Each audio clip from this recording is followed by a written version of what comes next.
Chapter 1364. Facing her gaze, Yi-Chin only glanced at her coldly and didn't look at her anymore. In her previous life, Ying had lived a carefree life without her in the way. In this life, Ying would definitely live a more tiring and bitter life than her previous life. Because of Yi Qian's existence, Yi Jifan, who was also shocked, pressed his lips together tightly. His gaze quickly swept past Xia Jinyuan, who was smiling silently beside him. He secretly took a few deep breaths to suppress the anger in his heart. He couldn't argue. He couldn't argue with Yi Qian, especially when there was a young man of unknown origin beside her. No matter how angry he was, he had to endure it. I'm a representative of all the villagers in the village. Yi Qian, you're a military academy student. Don't lose your basic manners. Yi Jifan pressed his lips together and said coldly, "You don't have the right to tell me where to go." Representative of the entire village? The village chief, Uncle DeFu, knows how much Uncle Jin hates you. When I was chased out by Sun Donqing, Uncle Jin said that you had to send me back the same way I sent you back. If it wasn't for Uncle DeFu's persuasion, you might not even have been able to enter the village. Yi Qian really didn't want to disappoint the elderly at Uncle Jin's funeral, but if he wasn't afraid of causing trouble, then she wouldn't be polite either. Her jet-black eyes were filled with a bone-chilling coldness. Her eyelids were slightly lowered. Even though she wasn't as tall as him, it made him feel that the girl he thought was useless in the past was looking down at him from above. It was as if she was laughing at everything he had done. Her chin was slightly raised, and her cold demeanor was filled with unconcealable arrogance. She was no longer the child who was so timid that her legs trembled when she saw him. Yi Jifan's face became even more tense. "Today is my grandfather's funeral. The old man left happily, but you came. Mr. Yi, you'd better walk out of here obediently right now. Otherwise, you can only leave in disgrace." Threaten? Who wouldn't know how to do that? Yi Qian's eyes were cold as he said with a thin smile, "He's the director of the Provincial Construction Bureau after all. It's embarrassing to ask him to leave like this." Ying was so angry that she was trembling. "You still know that her father is the director. My father is the bureau chief. He's the most suitable person to entertain the guests. Instead of thanking him, you chased him away. Yi Qian, don't go overboard." Ying rushed out. The unwillingness and jealousy in her heart could be seen clearly through her bloodshot eyes. "My dad only stepped in because you're his niece. Otherwise, you're just a military academy student with nothing. How capable can you be? It's all because of my dad." Xia Jinyuan had never liked to see Ying. Hearing what she said, he just smiled faintly. Yi Jifan clenched his jaw. His natural and emotionless air of nobility made Yi Jifan clench his teeth. "Your dad." Yi Qian's smile deepened. "In order to get you into the Beijing political group, your dad did a lot of things that didn't fit his status. I'm not very capable, but I'm still capable of asking you and your father to leave." He smiled slightly, but the pressure made Yi Ying feel suffocated. "You don't have a right to speak in front of me. Step back." Yi Qian's eyes suddenly darkened, and the smile on his face disappeared. When he looked at Yi Ying, there was coldness in his eyes. "Don't try to get into the army through connections. Don't dirty the camp." Chapter 1365. Cold, disdainful. How dare she look at me like that? Yi Ying was on the verge of losing control of her emotions. If Yi Jifan hadn't pulled her back in time, she would have pounced on Yi Qian in the next second. "Ying, bear with it for a while and calm down. She's provoking you on purpose. Don't fall for it." Yi Jifan was also angry, but he knew how to take the big picture into consideration. With him around, Ying would be safe. "If you're angry, she'll be pleased."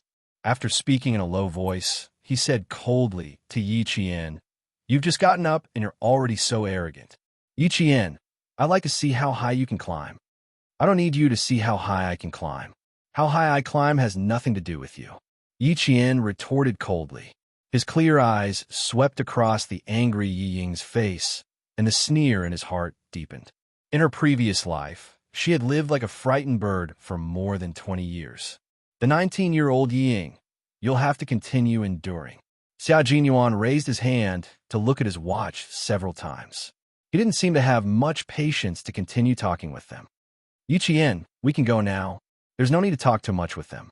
There's a problem with their morals, their character, and even their bodies. If they want to enter the military, let them wait.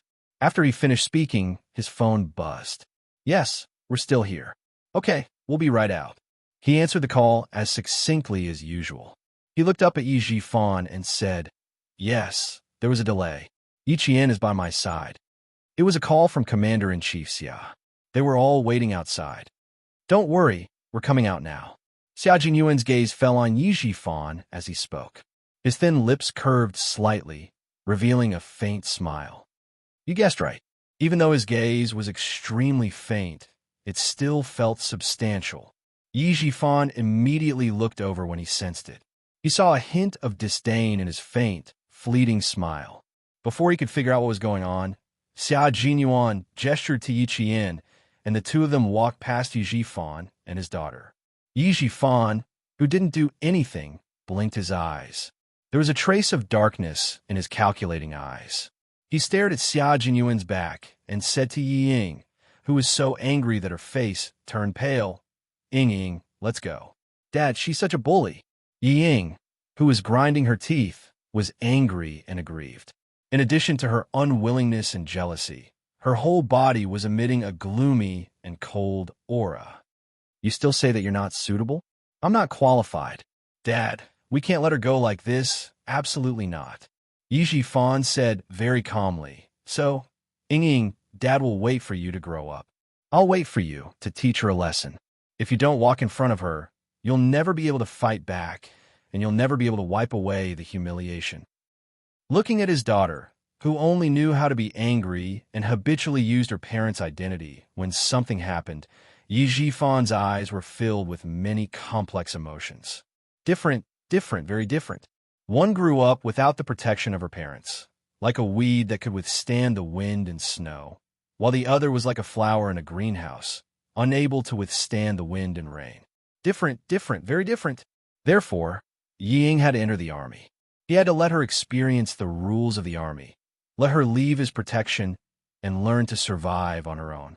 Outside, Commander-in-Chief Xia looked at the rascal and the family and said kindly to Yiqian, Are you okay, Yiqian? Thank you for your concern. I'm fine. Yiqian replied respectfully and somewhat cautiously. When Grandpa passed away, he didn't forget to remind girls to be strong. I won't let him down. Chapter 1366.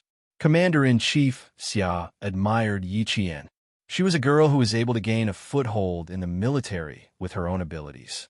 Major General Yang, who was in the army, was concerned about her and wanted to train her wholeheartedly so that she could enter the Snow Region Special Forces more smoothly in the future. From this point alone, it could be seen that Yi Qian's prospects were far better than those soldiers who relied on their family's merits. Family Xia didn't need a daughter-in-law to keep up appearances, nor did it need a daughter-in-law with power and influence to add flowers to the brocade. Family Xia needed a daughter-in-law who could advance and retreat together with her husband and who had the same goal. Yi Qian was undoubtedly a girl who was very suitable to be Family Xia's daughter-in-law. She was not only outstanding in one aspect, but she was outstanding in all aspects. Such a child would never cause trouble for Family Xia. She would only bring glory to Family Xia.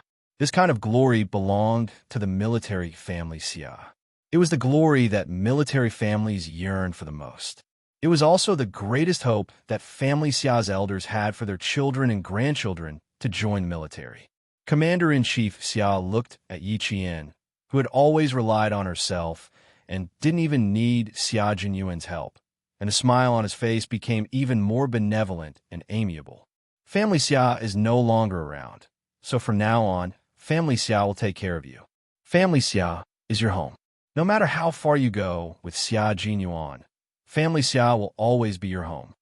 If he does anything to let you down, you don't have to be afraid. Just tell me directly. If things get out of hand, I will protect you. If you fall out with him, you will be my goddaughter. Commander-in-Chief Xia laughed heartily under Xia Jinyuan's cold, handsome face. If you can't be my daughter-in-law, you can be my goddaughter. You're my daughter anyway. Not bad. Commander-in-Chief Xia was good at tricking his son. Major Xia was used to having a father who liked to trick his son all the time. It was probably because he had done too many bad things when he was young that, as a father, he didn't care about his son at all. Dad, I won't take Yi Qian in the same car as you again. This was definitely a wrong choice. At work, Commander-in-Chief Xia was awe-inspiring. He didn't show any anger, but he was awe-inspiring. In life, Commander-in-Chief Xia exuded the awe-inspiring aura of a soldier, but his kind smile made Yi Jian gradually relax. I didn't ask you to get in the car just now. You're the one. Seeing his sons, Yi Qian. He'd Yi Qian, but Master Xia's. Two was... After he finished speaking, he said to Yi Qian, who was smiling with pursed lips, "You must remember what I said last time. Don't forget it. Look at him. He needs to be taught a lesson, but he's also very good at playing along. You can't be too polite to him." Our chairman said that political power comes from the barrel of a gun. It's the same when used in a family. You have to control him well. Only then will he be honest. Commander-in-Chief Xiao wasn't just saying that. He was thinking the same thing. It couldn't be helped. Xia Jinyuan's foolishness when he was young had left a shadow in his heart. When Xia Jinyuan was 8 or 9 years old, he had been thinking about finding a capable daughter-in-law in the future to control his son, who gave him a headache. Otherwise, he was afraid that he would have to worry about it when he was old. Now, not only did he not have to worry about it, but he was also quite proud of it. But Commander-in-Chief Xia's obsession with finding a capable daughter-in-law to control Xia Jinyuan was too deep. Chapter 1367. Now that his son was successful, he wanted to find a better daughter-in-law. As for the reason, it was due to the pitiful love of parents. Even though Commander Xia was the commander-in-chief of the military, he was still a parent and worried about his children. Xia Jinyuan's job was the most dangerous in the world. He had to cross the line of life and death, break through the smoke of war, and one day he might die without even seeing his son's corpse. It was very unfair for a woman to be in a relationship with such a man. When one was tired, bitter, and happy, the man might not be by one's side. It was just like his relationship with his ex-wife. From the time she was pregnant to the time she gave birth to Xia Jinyuan, he did not accompany her for a prenatal checkup, nor did he go shopping with her.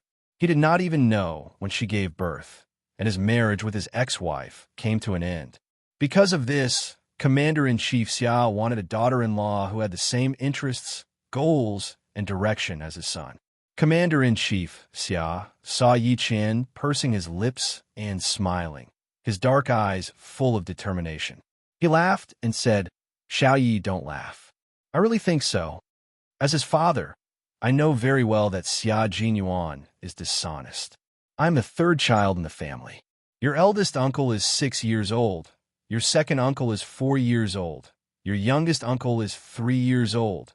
And your youngest uncle is 3 years old. I also have a youngest aunt who is 54 years old this year. Although I'm the third child in the family, Xia Jinyuan is the youngest in the family. He has been spoiled by the elders. He has a bad temper and likes to cause trouble. Others do good deeds without leaving a name, but he does bad deeds without leaving a name. He is very intelligent and has a lot of ideas. Don't be fooled by his current appearance. You have to understand him deeply to be able to fight in all aspects. Uncle will leave him to you. Discipline him well in the bad areas, and continue to develop the good areas and bring them to greater heights. In short, I only have one thing to say. If he is dishonest, you don't have to beat or scold him. You can get a marriage certificate and a divorce certificate at the Civil Affairs Bureau. As for you, you will still be my daughter." The veins on Xia Jinyuan's forehead bulged. "Dad, don't worry. You're the one who can get a marriage certificate and a divorce certificate in the Civil Affairs Bureau. You are you, and I am me. When you pass away, Yi Qian and I will bring our sons, daughters, granddaughters, and grandchildren to kowtow and burn incense to you." Suddenly, Yi Qian realized where Xia Jinyuan's bad taste came from. It was most likely inherited from Commander-in-Chief Xia. One cheated his son, and the other cheated his father. These were father and son. Commander-in-Chief Xia was not angry. There was a hint of teasing in his voice as he said happily, "Then I'll be waiting. If you dare to treat Xiao Yi badly, I believe that there will be a large wave of people outside standing up to take over your position. Xia Jinyuan, take it easy. Our military has always had more men than women. Outstanding male soldiers are all over the place. If you don't behave in front of Xiao Yi, I don't mind being the matchmaker. Qin Xiu from the Qin family is no worse than you." He was the commander-in-chief, after all. Xia Jinyuan wasn't someone to be trifled with. When he heard this, he raised his eyebrows and smiled at Yi Qian. "Little fox, did you see that? When we have children in the future, we can't let them raise them. I'm afraid they will turn against each other and become enemies." Yi Qian thought to himself, "There's an example right in front of me." Chapter 1368. It's the ancestors' rule to not have children.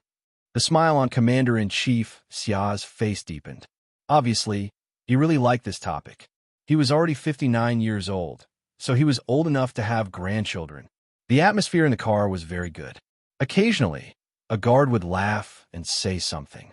This allowed Yi Qian to see the amiable side of Commander-in-Chief Xia's life and felt a sense of closeness. Xia Jinyuan saw that her eyebrows were relaxed, and she had a comfortable smile on her face. Only then did he sigh softly in his heart. It was fine as long as she was happy. He was just afraid that she would be secretly sad and hurt her own body. Tomorrow, we'll send Uncle Qin back to Shuku Village. The day after tomorrow, we'll go back to Anyang City to report to school. What do you think? Amidst the laughter, Xia Jinyuan asked Yi Qian, "Uncle Chun intends to go back to Shuku Village to live with the village chief. In addition, with the army around, he won't be too lonely." After Uncle Jin retired from the army, he always went to the army camp deep in the mountains. The old man lived a fulfilling life. Principal Chen also hoped that he could do the same for himself. Yi Qian nodded gently. "Uncle Chen told me before that he wants to retire in Shuku Village. My house is close to the army camp. If Principal Chun wants to go to the army camp, he can go there anytime. He can also guide the soldiers and have someone to rely on." Uncle Chun and Grandpa Jin did not have children to accompany them. As for himself, he would be outside for many years and would only come back once a year. There was no way he could repay their kindness in raising him. Yi Qian couldn't help but purse his lips slightly. Commander-in-Chief Xia saw this and sighed. "You've all grown up, and we're happy to see you flying high. Xiao Yi, don't worry about old Chen's life. He'll live a good life." At a glance, he could see Yi Qian's worries. Uncle Chun is not an ordinary person. He was able to raise you single-handedly. How could the army bear to let him go? Xiao Yi, study hard and improve your skills. Getting good results is the best consolation for old Chun. Xia Jinyuan said, "The long journey isn't about parting ways. It's about repaying the two elders for nurturing you. Yi Qian, Uncle Chun, and Uncle Jin both hope that you can go further and fly higher. Do you understand?" Although his little fox was strong, the blow she suffered from the departure of her loved one was not something they could understand. Faced with Commander-in-Chief Xia's advice and Xia Jinyuan's concern, Yi Qian smiled faintly and said, "Yes, I know. Usually, I can't accompany my elders, but as long as I have time, I will definitely come back to visit Uncle Chun." "That's right.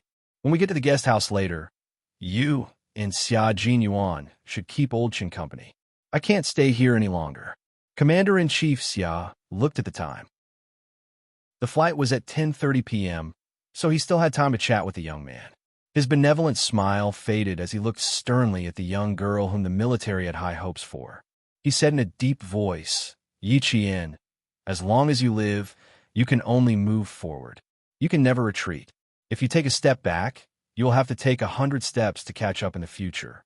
Time will not wait for you, and those who surpass you will not wait for you either. You don't want to chase after others, so you have to keep moving forward. This is my hope for you and Xia Jinyuan. It's also my hope for you. I hope that you can adjust your mentality as soon as possible and devote yourself wholeheartedly to your new life and start your new journey." The advice from the commander-in-chief of the military was also the concern of an elder for the younger generation. In this lifetime, Yi Qian was no longer alone. Chapter 1369. It was 7:10 p.m. in the summer night, and the sky was still slightly white. The sky was dotted with stars, and the crescent moon shone down. The trees cast their shadows and swayed with the rustling of the night wind. The car was driving on the tree-lined avenue leading to the military guest house. Under the bright car lights, they could see soldiers in military uniforms coming and going on both sides. The guard stepped on the brakes and said to Commander-in-Chief Xia, "Commander-in-Chief, there is someone in front." According to the guard's judgment, there was a 90% chance that the person was looking for the commander-in-chief. The mayor of Fujian town was talking to Yi Jifan. "We are all staying here. We took the road and came here. We will definitely come back earlier than the lieutenant general. Director Yi, you have an urgent matter here. We can't delay your urgent matter." It was another official who was being used by Yi Jifan. "Thank you for your hard work today. Don't worry about the town's financial approval. I will inform the city and let Fujian town get the approval in advance. After all, this is my hometown." Yi Jifan thanked him and said earnestly. What he said was what the mayor was thinking. "I only have one requirement for local officials. Do things for the people, be realistic, and not be greedy." The mayor of Fujian town nodded repeatedly and almost patted his chest to guarantee. "Director Yi, don't worry. We will always remember the honest style you left behind. We will never dare to cross the line. You can investigate. You can even ask the Commission for Discipline Inspection to investigate. I can pat my chest and guarantee that I did not do anything bad to the people." In the car, Yi Qian glanced coldly at the front and said to Commander-in-Chief Xia, "Commander-in-Chief, I will walk over with Captain Xia." He really didn't give up on his evil intentions. He even came to block people's way. Commander-in-Chief Xia smiled and said, "No need. Guard, drive over." He wanted to see if the director of the construction bureau had the guts to block his car. "I will ask them to come down." The guard obeyed the commander-in-chief's order and called over the other guards who arrived in the afternoon. Yi Qian was a little anxious. "Commander-in-chief, Yi Jifan will not give up easily. I'm afraid that he will blame you if you go over." "Little fox," Xia Jinyuan smiled and said, "If he dares to come here, there will be a letter from the military in the office of the Southern Provincial Office the next day. Just follow me out of the car later. Don't worry too much." This wasn't even a small matter. It wasn't a problem at all. Yi Qian bit her lower lip. She had never wanted to trouble Xia Jinyuan because of her, but in the end, Yi Jifan went straight to Commander-in-Chief Xia. The other 3 guards walked out of the guest house with serious military expressions. Their appearance made Yi Jifan happy. They looked a little like the guards who stood beside the lieutenant general during the day. When the car's headlights shone over, Yi Jifan couldn't help but squint his eyes. He saw a black car slowly approaching. When it got closer, he saw that the driver was the guard from the day. Yi Jifan couldn't help but smile. Needless to say, the person sitting inside must be the lieutenant general. The car didn't turn off the engine. Xia Jinyuan opened the door first. Yi Jifan hurried down the steps. The car didn't even turn off the engine. It was clear that the car was going to stop for a while and leave immediately. He had to hurry, but before he got close, the 3 guards immediately came out. 2 of them stopped Yi Jifan and said seriously, "Don't come near. Sorry, I want to follow the lieutenant general." Yi Jifan explained in a low voice. Before he could finish, he saw Yi Qian get out of the back door of the car. He suddenly stopped talking and looked at Yi Qian sternly. Chapter 1370. Yi Qian. Why was she in the same car as the lieutenant general? Why did the lieutenant general allow a military academy student to get in the car? What exactly happened in the middle of the journey? Yi Jifan's heart was in turmoil. She was actually in the same car as the lieutenant general, and they were even sitting in the back together.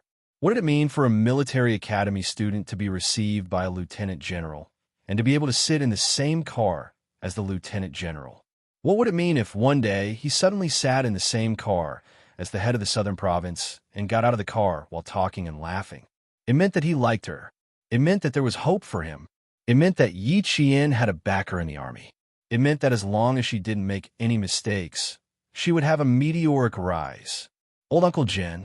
What a silent old Uncle Jin who had connections that would allow him to reach the heavens. He was really blind, really blind. He must be blind. He pushed Yi Qian, who needed to be nurtured, to the side of a veteran with connections. Not only was he blind, but his brain was also flooded with water. A cool breeze blew over with a hint of summer heat. Yi Jifan, whose mouth was full of bitterness, shuddered violently. He was blind, he was blind. In this way, Yi Qian was able to rely on the lieutenant general, a capable and powerful lieutenant general. No wonder he was able to wear the military uniform in advance. No wonder he was able to reach the rank of captain. So that's how it was. That's how it was. Yi Qian got out of the car with one hand on the car door. Her voice was slightly restrained as she politely said goodbye. Goodbye, Commander-in-Chief. Commander-in-Chief Xiao waved at her and smiled warmly. Little Yi, you can call me Uncle when it's not working. Take care of yourself. Next time you come to the capital, give me a call in advance. He had completely accepted Yi Qian as his daughter-in-law. You can go now, Xia Jinyuan urged. It was rare to have a father who cheated his son like this. Yi Jifan, who was blocked by the guards, was a few meters away from the car. He couldn't hear what they were talking about, but from Yi Qian's smile, he could tell that they were having a good conversation. Also, what was the identity of a young man he saw during the day? Why are you sitting in the same carriage as the lieutenant general? For a moment, Yi Jifan's emotions rose and fell. His eyes were cloudy and uncertain. While he secretly clenched his fists, he also realized that it was impossible for him to get to know the lieutenant general and use this opportunity to send his daughter, Ying, into the capital government regiment. If he were in Yi Qian's shoes, he would definitely tell the lieutenant general about the grudges between the two parties. The lieutenant general knew Yi Qian first, so he would naturally side with her. This path was blocked. It wouldn't work. The mayor of Fujian town wished that there was a hole in the ground for him to crawl into, but who knew that the lieutenant general would turn a blind eye to it. When the two guards who stopped them walked down the stairs, the mayor of Fujian town, who was sweating profusely, tried to smooth things over. Director Yi, I'm afraid the lieutenant general is not in the car. If he was in the car, he would definitely get out. I'm guessing the lieutenant general is not in the car. The man and woman who came down are just basic military officers. How could he trouble the lieutenant general to send them over? Yi Jifan, who was not in a good mood, sighed in relief. What he said made sense. How could a lieutenant general personally send people to the guest house? Even the top leader of Anyang City did not have such an honor. Although he thought this, his intuition told him that the lieutenant general was actually in the car. It was all because of those guards. Uncle, you are really something. You can actually get a lieutenant general to personally send Yi Qian back. With a lieutenant general as her backer, it would be difficult for his daughter to climb over her even if she entered the military. Yi Jifan's expression became gloomy. Chapter 1371. Commander-in-Chief Xia didn't even have to show up. It was enough to make Yi Jifan not dare to act rashly. Yi Jifan, who had lost all face, had no choice but to follow the lead of the Fujian town mayor. He sighed regretfully and said, It seems like he really isn't in the car. Mayor Chow, I'll go to the guest house to say hello to another acquaintance. Please help yourself. He was asking him to leave. The person he was looking for was Chun Dongfeng, who was unlikely to give him face. How could he let Mr. Chow follow him? Mayor Chow, who wanted to leave quickly so that Yi Jifan wouldn't hold him accountable, immediately said, Okay. I won't disturb you any further. Director Yi, I'll ask for your advice the next time I'm back in town. The sound of a car starting could be heard. Several guards got into the car. Yi Qian and the young man stood in the same place. Their backs were as straight as a pencil, and they had the same aura of a towering mountain. The young man was also a soldier. Yi Jifan's heart suddenly turned cold. He clenched his fists even tighter. The black car quickly drove into the night. Mayor Chow cautiously glanced at Yi Jifan and cautiously said goodbye. When he passed by the two young men, he couldn't help but take a second look at them before he quickly left. In this day and age, soldiers were not to be trifled with, especially those with military ranks. It was even more difficult to provoke them. He should quickly leave this place that made him feel uneasy. Yi Qian politely nodded to the mayor of Fujian town who had helped him today. However, he didn't see him leave in a hurry. It seemed like there was a vicious dog chasing after him. There wasn't a vicious dog, but there was someone even more vicious than a vicious dog. The two of them turned and looked at Yi Jifan, who was standing in front of the guest house. They both smiled coldly and looked at each other tacitly. Xia Jinyuan raised his eyebrows with interest and said, "If he sticks to you, you can't hide. There's nothing to hide. Since he's here, let's fight." Yi Qian smiled coldly and replied, "If he takes the initiative, then we can attack. Otherwise, we could just treat him like air." Tonight, she still had things to do, so she didn't have the time to waste on him. Yi Jifan saw, under the lamplight, a young man and woman who looked like a pair of jade were intimately close. Step by step, they walked towards him hand in hand. They only cared about talking to each other and completely treated him as air. Although Yi Jifan, who was proud of his success in his official career, was cautious when had he ever been ignored. Fortunately, he had always been able to endure humiliation and was not angered to the point of losing his self-control. When Yi Qian saw this, he could not help but sigh in his heart. Yi Ying was blessed to have such a patient and resourceful father, be it in her previous life or in this life. "What's wrong?" Xia Jinyuan seemed to have sensed something. He lowered his head and asked her, "I think I heard you sigh." The lights in the guest house were very bright, like a mirror, and there was a circle of soft light on the top of her head. Xia Jinyuan moved his fingers and resisted the urge to rub the top of her head. "Do you have any regrets?" "I think that Yi Ying is blessed to have such a father. If her father was here, he would definitely protect her like Yi Jifan and not let her suffer any grievances." Xia Jinyuan's heart clenched. He softened his tone and said gently, "My father is not bad either. Don't be fooled by how he sets traps for me from time to time and how I used to give him headaches. In fact, he is the most protective one. Look at him now. He's completely devoted to you. As a son, I have to take a step back. With my father around, you don't have to worry about fatherly love." Chapter 1372. Thinking about how Commander-in-Chief Xia made fun of Xia Jinyuan, Yi Qian pursed his lips and smiled. Commander-in-Chief is both a strict father and a loving father. I can tell from the way you talk to him. She paused for a moment, and the smile on her slightly dry red lips deepened. I really didn't expect Commander-in-Chief to have such a side to him in private. He's never done that in front of me. My eldest, second, youngest, and aunts all dote on their daughters and are ruthless to their sons. My cousins were often beaten up in the past. Xia Jinyuan inadvertently brought up his relatives. Family Xia had always valued kinship, which family was like his own. If the son got into trouble, they would beat him up, but if the daughter got into trouble, as long as she didn't make any moral mistakes, everyone would choose to ignore her. Yi Qian involuntarily swallowed when he heard this. Eldest, second, youngest, and aunts, plus the third in the family, Commander-in-Chief Xia. That's 5 elders. As expected of a big family in Beijing, they had a prosperous family. When you have time, I'll take you home for a walk and meet our relatives. Daughters are pampered in our family Xia. Our family has a prosperous family of sons, but there's only one daughter in every generation. In my generation, there's only Xia Yiwei. The two of them whispered as they walked past Yi Jifan and entered the guest house. After checking their room number, they went upstairs together. When they reached the first step, Xia Jinyuan suddenly turned around and smiled at Yi Jifan. He gave him a disdainful look and nothing else. Yi Jifan didn't expect him to turn around so suddenly. Caught off guard, he was stunned by the arrogance in his eyes. The relationship between this young man and Yi Jian was not an ordinary relationship. It was very likely that they were lovers. After staring at their backs for a while, he finally calmed down and walked into the guest house with his mouth pressed tight. For the sake of his daughter, he had to talk to Chen Dongfeng tonight. At this moment, Yi Ying was waiting anxiously in the hotel. The television was on, but her mind was not on it at all. She paced back and forth in the room alone, impatience written all over her delicate face. She had been asked to wait in the hotel alone.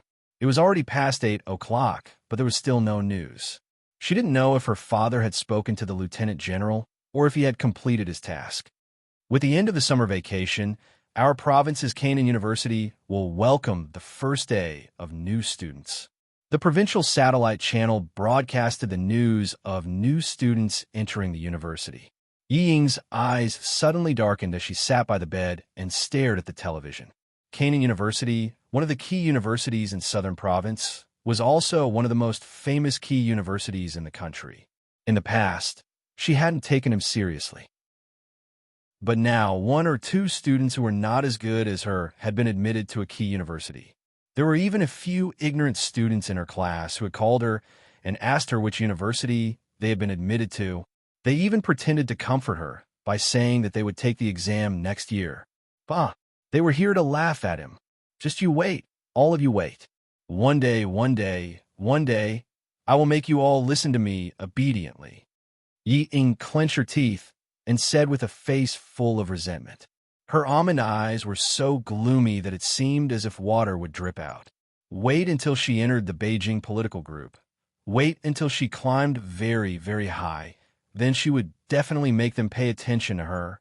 Yi Ying, whose mind was becoming more and more twisted, did not know that her legs had already sunk deeper and deeper into the swamp. Yi Ying waited until 9:30 at night. She opened the hotel room doors several times, but did not see the familiar figure return. Time passed little by little, and Yi Ying's heart sank little by little. Chapter 1373. Dad said that as long as there was good news, he should call me immediately. Since there was no news, it meant that there was no good news. Yi Jifan indeed did not have any good news. He did not know which room Principal Chun was in. After getting a room with his certificate as the director of the construction bureau, he walked back and forth. Fortunately, Yi Qian remembered that they were on the 3rd floor when they went upstairs. Otherwise, they would not have been able to find Principal Chun. Old Chun, I don't have any other request. I just hope that you can introduce me to the people in the army. This is just a piece of cake for you. Yi Jifan, who finally found someone, sighed again and again. He even pointed out his shortcomings in the past and sincerely apologized. I did not take care of the school in the past. But old Chun, tell me honestly, I did not make things difficult for the school. Now, I don't want anything else. I just want my daughter to enter the army. As long as you can introduce me to some people, I will thank you regardless of whether it succeeds or not. Yi Ying is young and has made many mistakes, but she has been changing herself. She is Yi Qian's cousin. She is half the same blood as Yi Qian. Based on this, she will not be worse than Yi Qian, let alone bring shame to Yi Qian. Principal Chun listened with an indifferent expression until Yi Jifan's mouth was dry. Principal Chun chuckled and said, Director Yi, you think too highly of me. I am just a retired principal. What can I do? You have found the wrong person. Also, I can guess why Director Yi wants to send your daughter to the army. As for what you said about your daughter having half the same blood as Yi Qian and not being worse than Yi Qian, Director Yi, don't you think it's ridiculous when you said that? Do you think my uncle and I helped Yi Qian get to where he is today? Director Yi, you have underestimated her. It's getting late. Director Yi, please. I need a rest. After listening to nearly 10 minutes of nonsense, Principal Chun understood that Yi Jifan was very determined to send Yi Ying into the army. With a cold look in his eyes, Principal Chun directly sent him off. Yi Ying was a troublemaker. She was no worse than Yi Qian. Yi Jifan sure is shameless. Yi Jifan smiled and apologized, but in the end, he didn't get anything. Only by being more patient could he suppress the anger in his heart. Old Chun, think about it. Mr. Yi, aren't you asking for too much? A clear and cold voice suddenly came from the front. The coldness in the voice made Yi Jifan's heart jump. He couldn't help but look over. It was Yi Qian. She had come over. Yi Qian, who had finished talking with the 2 school leaders, accidentally heard the sound in the corridor. She paused for a moment and heard Yi Jifan's words. She found it funny, but at the same time, her heart was filled with anger. Step by step, she walked closer and stood in front of him. She stared at him sharply. A priceless jade pendant is in your hands. Do you want me to take it back? The moment she spoke, Yi Jifan's pupils contracted. Hearing her mention the jade pendant again after 4 years, no matter how calm he couldn't help but reveal a trace of panic. What jade pendant did I take from you? What nonsense are you talking about? What jade pendant? Do you need me to tell you what it looks like? Do you think I can't recognize Ying just because she's wearing a fake one? Mr. Yi, I didn't mention it because I didn't want it. Yi Qian sneered softly. Her expression became colder. Just because I didn't mention it doesn't mean I forgot. Also, Uncle Chen knows about my relationship with Ying. Do you think this is a secret that only you know? Chapter 1374. Hearing this, Yi Jifan's eyes turned cold. He suddenly raised his head and stared at Yi Qian. He stared closely and carefully. After a long time, Yi Jifan said calmly, I don't know what you're talking about. Mr. Yi is indeed a smart person. Yi Qian raised her eyebrows. Her clear eyes were cold. She looked at him with a faint smile. A smart person would know what I'm talking about. I can understand why Mr. Yi would want to hide a jade pendant that was expensive more than 10 years ago. She even knew that he had secretly appraised it more than 10 years ago. Yi Jifan clenched his jaw and stared expressionlessly at Yi Qian. He knew everything but didn't say anything. You don't have anything for me to hide. I don't need to hide anything from you. Her uncle had already passed away. Who else knew about the jade pendant? If he didn't admit it, what else could she do? Yi Qian couldn't help but laugh at Yi Jifan's insistence on denying it. She could guess what he was thinking. She could tell from the slight changes in his expression. How could I not recognize my mother's belongings? Ever since I mentioned it that year, you immediately made a replica for Ying to wear. Weren't you afraid that if I mention it again, you'd give me a replica? I've said that Mr. Yi is a smart person. It's a pity that Mr. Yi only thinks of himself as a smart person and treats others as stupid. The jade pendant is in your hands. It's not something you can hide as you wish. It's because... She suddenly stopped talking. He heard Yi Jifan's dark eyes staring at the girl who was becoming more and more unfamiliar to him. She wanted him to take the initiative to ask her. Because of what? He needed to know what she was thinking. He had to ask her. Yi Jifan's eyes were not only cold, but so was his deep voice. It was like a stone covered in thick ice. He asked her in a cold and hard voice. Yi Jifan wasn't angry enough to leave after being forced to this point. If Ying didn't hold him back, his career would have been much smoother. Yi Jian was in awe of him. Xia Jinyuan, who was watching from the side, rubbed his forehead and smiled lovingly. The little fox's heart was really big. She even admired an old enemy. It's up to me whether I want to take it back or not. Remember my words, Mr. Yi. After Yi Qian finished speaking with a faint smile, he watched with interest as Yi Jifan's expression changed abruptly. It was truly satisfying.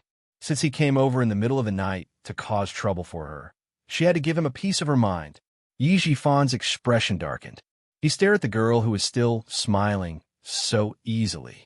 After a long time, he said coldly, Yi Qian, you don't have the ability to threaten me. With that, he walked away. Yi Qian hadn't forgotten about the jade pendant, but she didn't want it. Why didn't he want it even though he knew that it was priceless? Even Chen Dongfeng knew about Yi Qian's background. Did she know that she wasn't his elder brother's biological daughter? Speaking of the jade pendant, Yi Qian had indeed caused trouble for him, and it wasn't just any trouble. It made Yi Jifan feel uneasy. After a few days of fruitless work, he left with heavy footsteps. Not only did he not solve his problem, but he also brought back a bunch of problems that gave him a headache. He had to investigate thoroughly. When he got back. Mr. Yi, there are some people you can't touch just because you want to. For example, Yi Qian. No matter how high your rank is, you can't touch her. An even colder voice drifted over. It was filled with indifference and laziness. If you touch someone you shouldn't touch, no matter how powerful the people behind Mr. Yi are, they won't be able to protect you. Chapter 1375. This was the young man's voice. Just by listening to him speak, one could feel his elegance. Yi Jifan only felt a chill run down his spine. Every step he took felt like he was stepping on the tip of a knife. It was so sharp that it was difficult for him to walk. He could hear the confidence in the young man's voice. He was definitely not trying to scare him. He really could do what he said. Who would have thought? Who would have thought? Who would have thought that Yi Qian would become someone he couldn't touch? No matter how high he got promoted, he still couldn't touch him. Ironic, too ironic. Once upon a time, a little girl who was so weak that he could decide her life or death with just a lift of his finger had become someone he couldn't touch in just 5 years. Too ironic. Yi Jifan walked very slowly as he thought to himself. He smiled coldly. He wanted the jade pendant. He also wanted to get rid of this person. Let's see if he could touch her. Standing at the entrance of the guest house, Yi Jifan looked back at the guest house that only served soldiers and occasionally government officials. His elegant face revealed a trace of coldness that seeped into his blood. Yi Qian, it would have been better if you didn't mention the jade pendant. Now that you did, it means that you've been thinking about it. Yi Jifan narrowed his eyes. He waited until the corner of his mouth revealed a trace of a sinister smile before he walked down the stairs and left. The jade pendant was his treasure for promotion. If he wanted to take back his treasure, Yi Qian, he had to be alive to do so. In the hotel, Ying finally couldn't take it anymore. She picked up the landline phone that she had put down several times. Her fingers trembled unconsciously as she dialed a number. Hearing a familiar voice, Ying asked in a trembling voice, "Dad, when are you coming back? Why are you still awake? It's so late." Yi Jifan got out of the car and took the change from the taxi driver. He said, "Thank you," in a low voice before getting out of the car. "I'm at the entrance of the hotel. If you have anything to say it tomorrow morning." Ying had no choice but to swallow her words. She reluctantly said, "Oh, I got it. Dad, rest early." Rest early. Yi Jifan had always been patient with his only daughter. He knew what she wanted to ask, but in order to train her character, he didn't say much. When she thought about competing with Yi Qian, who had already gone far, Yi Ying's temper had to be tempered. If you don't grind, you won't become a talent. With his phone in hand, Yi Jifan gracefully nodded and thanked the hotel staff who opened the door for him. His steps were straight and steady as he walked towards the hotel elevator. He was in his early 40s, which was the golden age of a man. He had a successful career and a graceful demeanor. In addition, he had been an official for more than 10 years, so he had a calm charm and the dignity of an official. Along the way, several staff members and female guests could not help but look at him a few more times. Why did Ying remind son Dongqing to take care of herself? Why did she insist on signing her up for class and flower arrangement classes? It was because she realized the gap between her parents. She was afraid that one day she would hear that her father had an affair. Fortunately, Yi Jifan was not a womanizer. Son Dongqing had been with him when he was young. After being tortured by old Madame Yi, no matter how ambitious he was, he had never thought of changing his wife, who was wholeheartedly loyal to him. Ying had been leaning against the door the whole time. When she heard the door close next door, she bit her lower lip and angrily lay on the bed with tears in her eyes. How could she fall asleep tonight if he didn't tell her anything? The more she thought about it, the more wrong she felt. Tears flowed down her face. Ying didn't know how long she cried before she fell asleep in a daze. Chapter 1376. The hour hand pointed at 12. Yi Jifan, who had smoked half a pack of cigarettes, put out the cigarette but in the glass ashtray with one hand. His gaze fell on the phone on the coffee table. He put out the cigarette and picked up the phone. He wasn't the only one who wanted to get rid of Yi Qian. There was another person who really had a grudge against Yi Qian's family, Sun Yaozu. The night flowed. The neon lights on the streets flickered with colorful lights, illuminating the tired faces and hurried footsteps of the people returning home at night. There were also people who stumbled out of the bars, swaying and drinking as they walked. Their actions outlined a corner of the city's life. At this time, Yi Qian had already fallen asleep. She didn't sleep very deeply. Her brows furrowed from time to time, faintly revealing her sadness. A tear slowly flowed from the corner of her eye and disappeared as she turned over. When the sky was still a little gray, Xia Jinyuan drove out of the hotel. Yi Qian and Principal Chun sat in the back of the car. "You two are really troublesome." Principal Chun looked helplessly at the two people who came early in the morning to block his door, afraid that he would take the car back alone. Although he criticized them, his expression was gratified. He sighed and said, "You send me back, but you have to rush back tomorrow.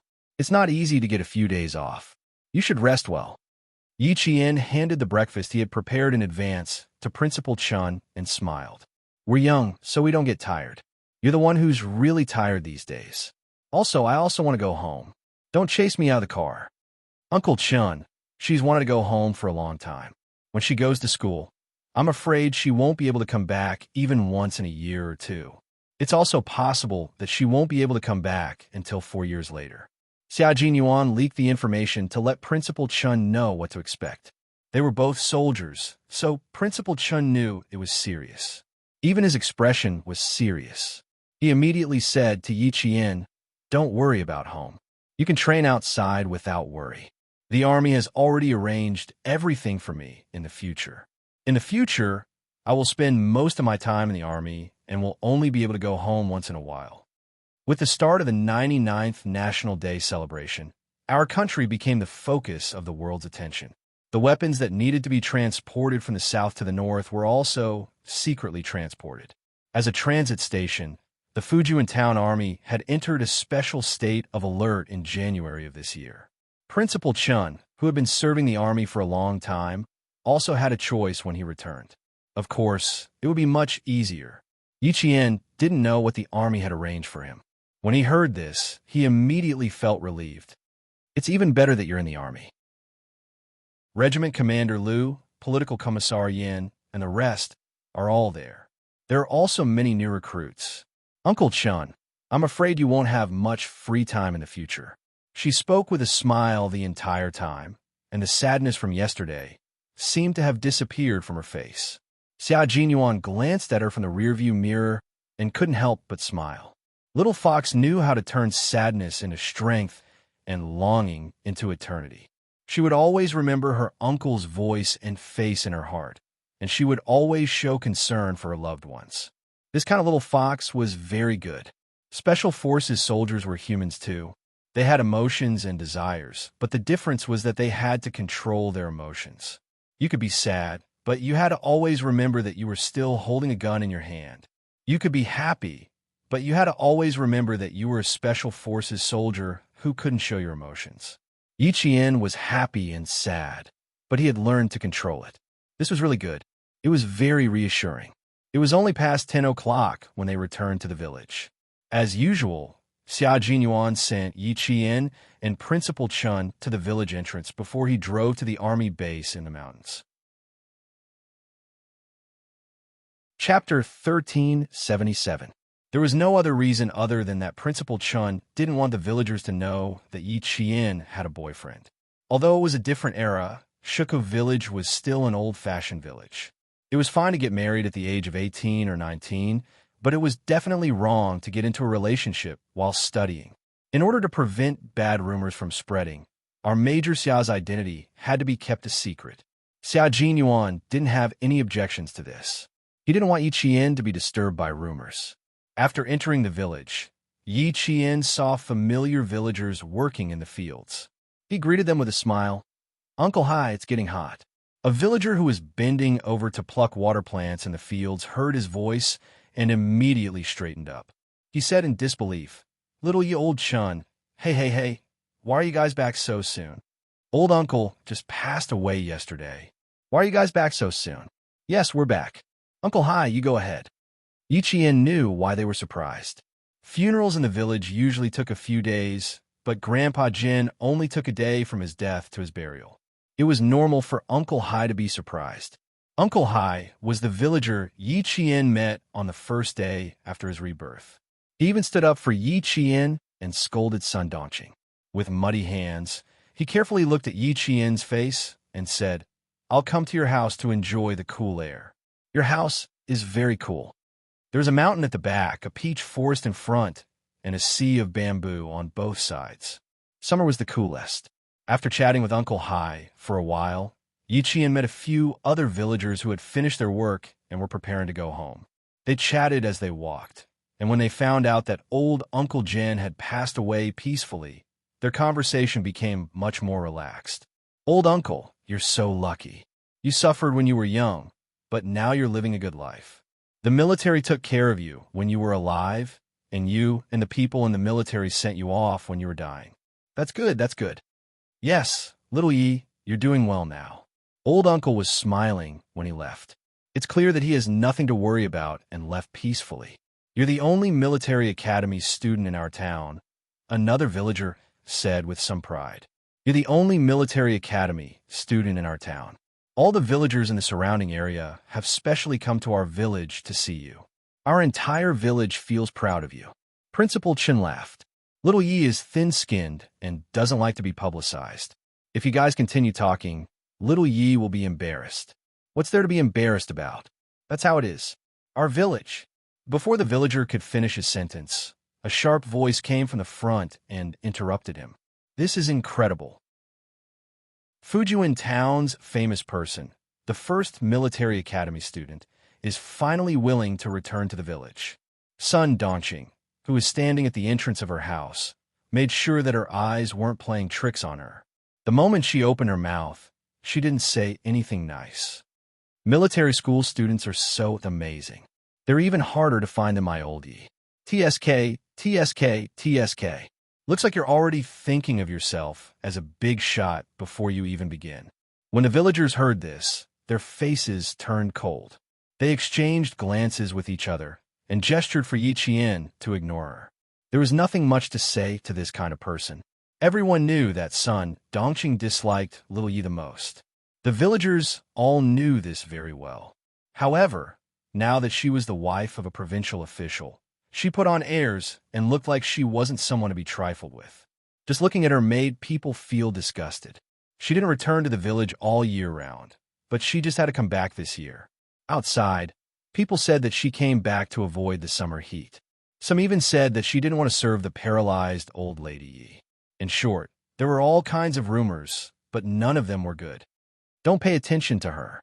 You can't afford to offend her, but you can avoid her. Little Yi, walk between us. Chapter 1378. The more stubborn villager snorted. Why should we leave? She didn't do anything wrong. Why can't we have a chat? Don't be afraid, Yi girl. If she's so arrogant in the village, we won't be afraid of her. Normally, if there was a high-ranking official in the village, the villagers would respect him. However, Yi Jifan's family had become the target of the villagers' reverence. They didn't need his family to do anything, nor did they need Yi Jifan to show his face. All they had to do was nod their heads when they met. After all, who wouldn't go against the unreasonable Sun Dongqing for no reason? Principal Chun also said in a low voice, ever since she found out that you were admitted to the military academy, she hasn't stopped talking. The more you talk to her, the more energetic she gets. Old Chun is right. That's right. The more you talk to her, the more energetic she gets. Yi Qian didn't want to talk to her either. There was no need to quarrel with her. He smiled and talked to the villagers who were concerned about him, not even looking at Sun Dongqing. Seeing that no one was paying attention to her, Sun Dongqing was even more pleased. Did you see that? Seeing her was like a mouse seeing a cat. What military academy student, bah? Without the damned old man's protection, how much trouble could a wild girl like her, who had no parents and no one to teach her? It was good that the damned old man died. It was a pity that he didn't die a few years earlier. Otherwise, that damned girl wouldn't have been able to cause any trouble. She raised her chin and continued her one-man show. Even if you get into the military academy, you won't be presentable. You're destined to be useless if you mix around with bumpkins every day. Things that aren't presentable will never be presentable. She thought that others weren't presentable, but she didn't know that the entire village thought so as well. After she finished speaking, she spat on the ground and laughed arrogantly. Damned girl, damned girl. Wait until Ying enters the capital government regiment. You're just a small military academy student. You won't be able to bear the consequences. Ying hadn't even entered yet, but Sun Dongqing was already daydreaming. Hearing this, Yi Qian only felt that it was funny. It seemed that Yi Jifan hadn't told her about how he kept hitting a wall. He wanted her to continue daydreaming. Seeing Yi Qian pass by the courtyard gate, Sun Dongqing was unwilling to let him go. When she saw Yi Qian's cold smile, she felt as if she had been humiliated. With a heavy snort, she stepped out of the courtyard and directly blocked Yi Qian's path. "Don't you have any manners? Didn't the school teach you to respect your elders and not say a word in front of them? If you don't even know how to be polite, how did you get into the military academy? I already said that you didn't get into the military academy properly. Who would believe that someone like you could get into the military academy?" She was, after all, the wife of the head of the construction bureau. Her words were even worse than those of an ignorant village woman. She did not have the slightest temperament. "Sun Dongqing, how do you get into the military academy? Do you want Ying to come out and explain?" The villagers who had been advising Yi Qian to ignore them immediately retorted, "That's not right. Your Ying can't say it. She didn't even take the college entrance exam. How would she know about the military academy?" With just one sentence, Sun Dongqing was put on the spot. Her face alternated between green and white, which was very interesting. "We're all from the same village. Do you think we don't know what happened to your family? Sun Dongqing, we know that you don't like Yi Qian. Yi Qian has already avoided you, but you still don't let it go. Don't blame us for standing up for her. Just because we don't talk about Ying doesn't mean that we don't know. We don't talk about it because we're giving face to Yi Jifan. But you just have to find trouble and embarrass your family. Don't think that the villagers were really honest. They had gone overboard, and each person said a sentence. It was enough to make Sun Dongqing angry for a while. Chapter 1379. How could Sun Dongqing tell anyone about Yi Ying's failure? She thought that if she kept it a secret, the villagers who lived far away from the provincial capital wouldn't know about it. Now that it was exposed, she pointed at Yi Qian and cursed. "I knew you were a troublemaker. Damn you. Why didn't you die with that old bastard? As soon as you came back, you—" Ugh. Yi Qian didn't give her a chance to finish her sentence. She could tolerate it if someone insulted her, but she couldn't tolerate it if someone insulted Grandfather Jin, who was respected by the entire army. No one saw how she moved. She was smiling just a moment ago, but now she was strangling Sun Dongqing's neck with one hand. Her expression was so cold that the men couldn't help but shiver. Sun Dongqing was the one who was most shocked. She did not even know how her neck was strangled by Yi Jian. Her eyes widened in shock as she clung tightly to Yi Jian's hands. Let go. Oh, let go. She couldn't even make a sound as she was forced against the wall by Yi Qian. Her back was pressed against the scorching wall. Sun Dongqing saw the hostility in Yi Qian's eyes. She struggled even harder in fear and panic. "Who do you think you are?" Yi Jian looked at her coldly. Every word that came out of her mouth seemed to be stained with blood. Her hostility was so heavy that it was like rusty iron. "I didn't quarrel with you because you're nothing in my eyes. You're nothing, and you think you're worthy of talking to me? You're asking for death." Yi Qian wanted to kill her, but he was still able to control himself. Otherwise, he would have broken her neck with one move. The words "courting death" exploded above Sun Dongqing's head like a clap of thunder, causing her legs to tremble uncontrollably. She let out a muffled woo sound from her throat, and even tears began to flow out of her eyes. The villagers were all shocked by Yi Qian's coldness. They didn't even have time to react. As for Principal Chun, he didn't want to move. Since she dared to scold his uncle, she deserved to be taught a lesson. Little Yi knew what she had to do. Yi Qian tightened his grip, and Sun Dongqing started to find it more and more difficult to breathe. Without a source of oxygen, she didn't even have the strength to struggle. Her hands eventually became powerless as she hammered Yi Qian's right arm. Her eyes faintly rolled upward. Yi Qian wanted to kill her. She would really kill her. Sun Dongqing, who had never been so close to death and had never experienced what it felt like to die from suffocation, was scared. She was so scared that despair showed on her face. She wanted to ask the villagers for help, but she realized that none of them were looking at her. They were all looking at Yi Qian. No one helped her. No one stood up to stop her. It was as if they all wanted her to be strangled to death. Despair overwhelmed her, and a stream of warm water flowed down from between her legs. Little Yi let go. The expressionless principal, Chun, loosened his grip. She knows fear. The stunned villagers finally reacted. They all pulled Yi Qian's hand. Little Yi, that's enough. That's enough. She's just a cheap mouth. Just teach her a lesson. She's so scared that she's crying. Of course she knows fear. All right. As long as you've vented your anger, that's enough. No one would have helped Sun Dongqing up. They were all men. So how could they help her? If they didn't help her properly, this woman might accuse them of molesting her. She deserved it. She really deserved it. The dead should be respected. She still dared to scold them like this. She should be taught a lesson. Chapter 1380. No one really thought that Yi Qian was wrong. Just like what Sun Dongqing said just now. If he had a son or a daughter at home, he would have already taken a weapon and smashed the door. At noon, the sun was scorching hot, so hot that the cicadas on the trees were like withered leaves. They would occasionally chirp for a while before they stopped. Sun Dongqing, who was sitting by the wall of her yard, panted heavily. She did not even know when Yi Jian had left after escaping death. She was panting heavily. After being exposed to the sun for at least 10 minutes, Sun Dongqing, whose face was still pale, finally stood up with trembling legs. Before she could stand up straight, she fell back down and sat on the spot where she had spilled the yellow soup.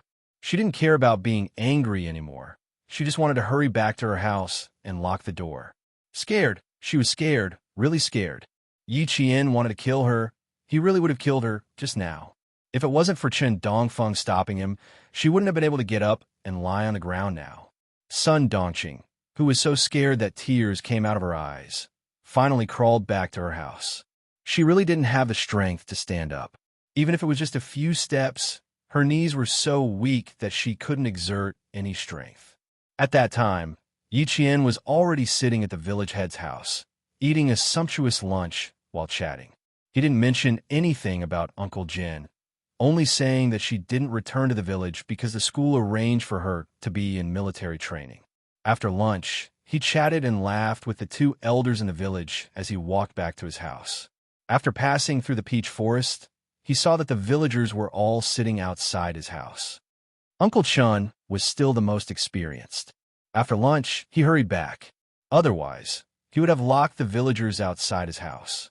Although the sun was in the afternoon, Yi Qian's house was indeed cool. The elders sat in the living room, while the younger ones leaned against the door or sat directly under the beams outside the house.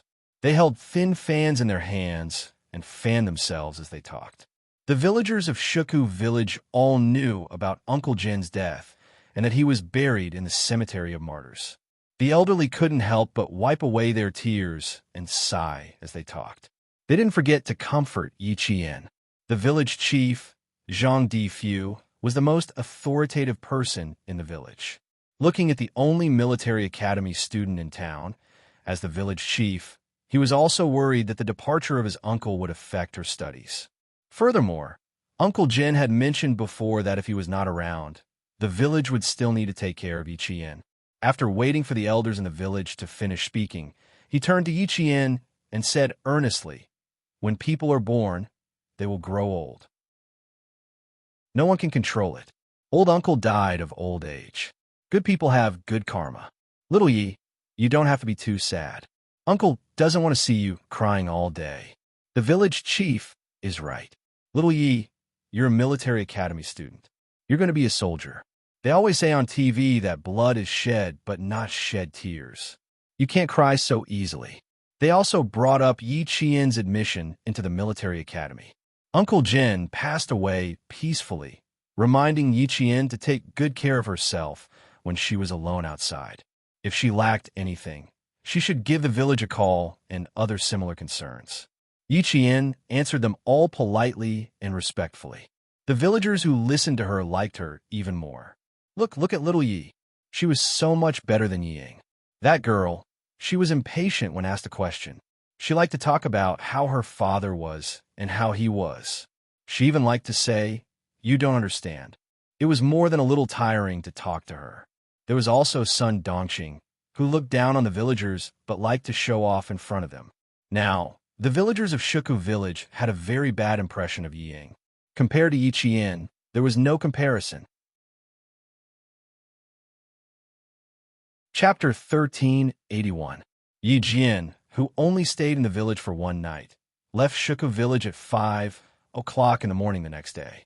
It was not until 7 o'clock in the morning that the villagers wanted to call Yi Jian to their house for dinner that they realized she had already left. This girl is still the same as before. She's afraid of disturbing others. Principal Chen smiled and said she was in a rush to catch the train and was afraid that she would miss the news. She's also a reliable person. I didn't even wake up before she packed her luggage and left. The child had grown up and was finally flying away. Headmaster Chun chatted and laughed with the villagers as they walked towards the vegetable garden. Little Yi had gone to school, so he tidied up the vegetable garden. He had to report to the army the day after tomorrow. Yi Qian wasn't the only one who left early in the morning. Sun Dongqing also left. Before I left, I repeatedly reminded you that if Yi Qian comes back, don't go head-to-head with her. Yi Jifan, who had driven home early in the morning, scolded Sun Dongqing in a low voice after receiving a call from his wife. Look at you. She didn't even enter the house before you blocked her way. You even dared to scold Uncle General Sun Dongqing. Are you out of your mind? Yi Jifan didn't even enter the house. He immediately drove away after picking up Sun Dongqing. He couldn't afford to lose face like that. Sun Dongqing, who hadn't slept the entire night, was still battered and exhausted. Her hair was uncombed and her face was swollen. She covered her neck with dull marks and retorted, Yi Jifan, do you still have a conscience? I was almost killed by a silly girl. Instead of standing up for me, you scolded me. Are you AF * King man? Yi Qian had been ruthless yesterday, so her voice was hoarse when she spoke. Silly girl, Sun Dongqing, she wanted to kill you. Do you still think she's a silly girl? Yi Jifan really didn't want to bother with this stupid girl of his. She kept finding trouble for him all day long and never stopped. That's right. Yi Qian really wanted to kill her yesterday. Sun Dongqing felt a chill on her neck and hurriedly covered it with her hands. She looked a little scared. Yi Jifan became angrier when he saw this. She couldn't win against Yi Qian in terms of scolding and fighting, yet she dared to provoke him. Zhang Difu had called last night and said that the villagers of Shuku village would not dare to have anything to do with Director Yi in the future. They were afraid that Sun Dongqing would bully them to their ancestral grave. These words were extremely heavy. He was, after all, an official from Shuku village. If even the local people didn't recognize him, what kind of good reputation would he have if word got out? Who knew what kind of trouble they would stir up if they let their political opponents seize the opportunity? His career was going to be affected. Yi Jifan's eyes flashed with anger, and his voice became more ferocious. Do you think you could take advantage of her by scolding her? Sun Dongqing, do you want to send me out for investigation and have the provincial government dismiss me? Only then will you be satisfied. It would have been fine if you had the upper hand, but in the end, you were almost killed by her. I say, why didn't I really kill you? Yi Jifan was also very angry. He was still thinking of ways to get closer to the military officers who attended old Uncle Jin's funeral yesterday, but she blocked all his paths with one sentence. Once Yi Qian and Chun Dongfeng told platoon leader Liu and political commissar Yin about this, sending their daughter to the Beijing political regiment. There was no hope for her to even enter the local army. Her husband didn't help her and even cursed her for not being killed. Sun Dongqing had always been able to hold her head high in front of Yi Jifan. When she heard what he said, it was like an erupting volcano. She immediately cursed in a hoarse voice in the car. Good. You finally spoke the truth. Chapter 1382. You want to kill me? Fine, kill me now.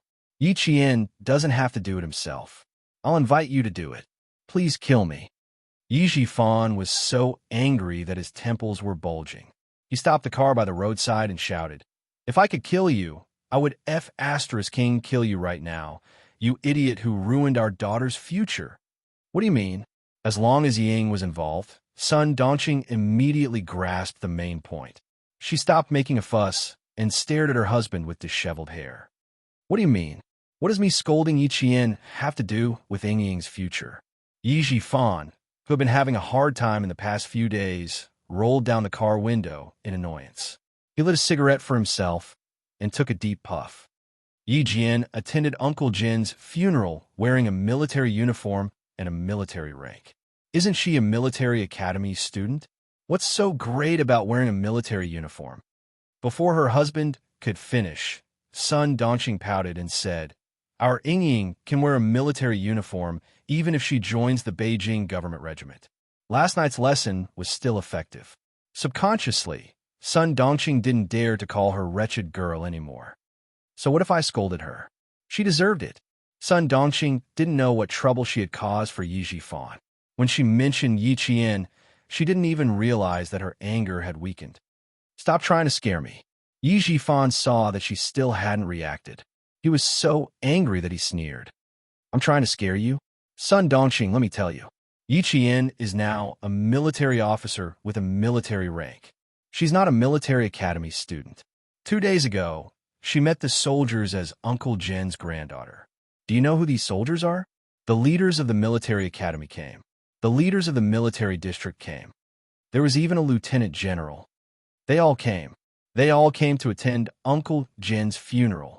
All of them knew Yi Qian. Yi Qian knew all of them. By the end of his speech, Yi Jifan was practically roaring. He was roaring so much that his saliva was splattering everywhere. Sun Dongqing was still a little confused. She twisted her body uneasily, as she thought about it, she finally grasped the main point. Her face changed dramatically, and then her lips trembled until her face turned pale. Yi Qian knows them? Or are you sure? Her daughter was going to enter the capital's political corps. If Yi Qian really knew so many military officers, Sun Dongqing felt her hands and feet turn cold early in the morning. Even her heart turned cold. No, impossible. How could it be? She's an orphan. No, impossible. Uncle Jin is just an old man. How is it possible? How is it possible that so many military officers will attend his funeral? Yi Jifan, don't scare me. Scared? Are you scared now?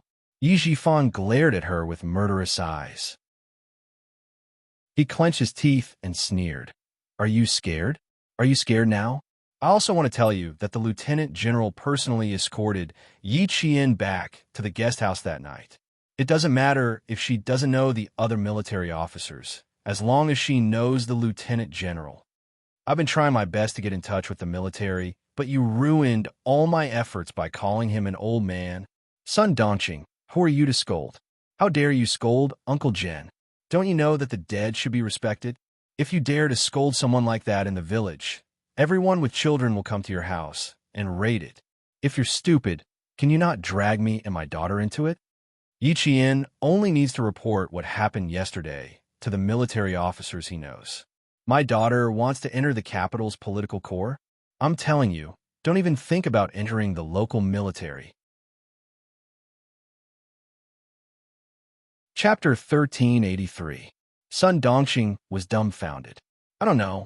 I thought that Yi Qian would return to normal after old man Jin died. I don't know. You didn't say anything. How would I know when I was in the village? She stuttered and couldn't finish her sentence.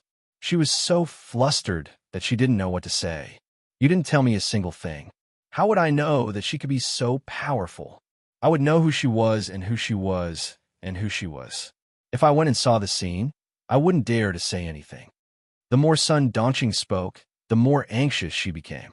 She turned around and stamped her feet. She was like an ant on a hot pan. Yi Jifan finished his cigarette and glanced coldly at the anxious Sun Dongqing. He opened the car door and got into the car with a gloomy face. Do you think you can come up with a solution just because you're anxious? Get in. Okay. Sun Dongqing didn't dare to argue anymore. She had made a big mistake and could only rely on her husband to explain. She should go along with him. The most important thing now was to settle her daughter's matter. I've thought about it.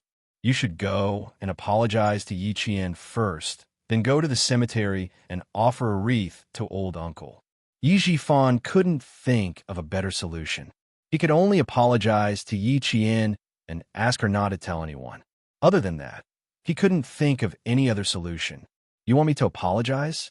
Sun Dongqing's face fell. She felt a pain in her chest. I was almost killed by her. You want me to apologize to her? Do I have to be so cheap? She was so angry. So angry. If you want to apologize to her, you have to see if she accepts it or not. Yi Jifan didn't want to say anything else. He prepared himself for the worst. If she really couldn't enter the army, then she would be sent abroad. Sun Dongqing's chest was not only hurting, but her liver was also hurting. After a while, she suppressed her anger and said through gritted teeth, "Apologize.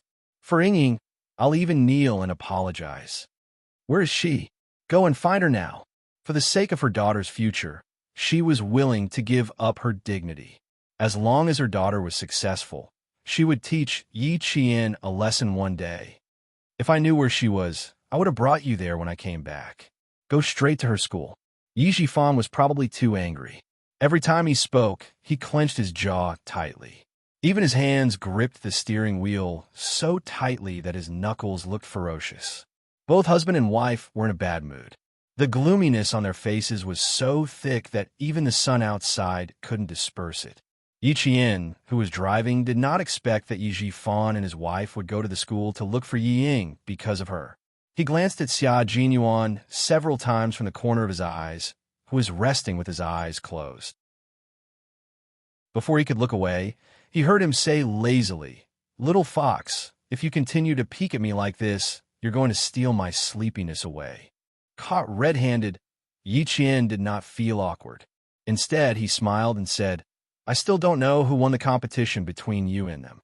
As soon as he returned to the army, he was directly dragged to the shooting range and obstacle course by Lu Tuan and Commissar Yin to compete with the soldiers.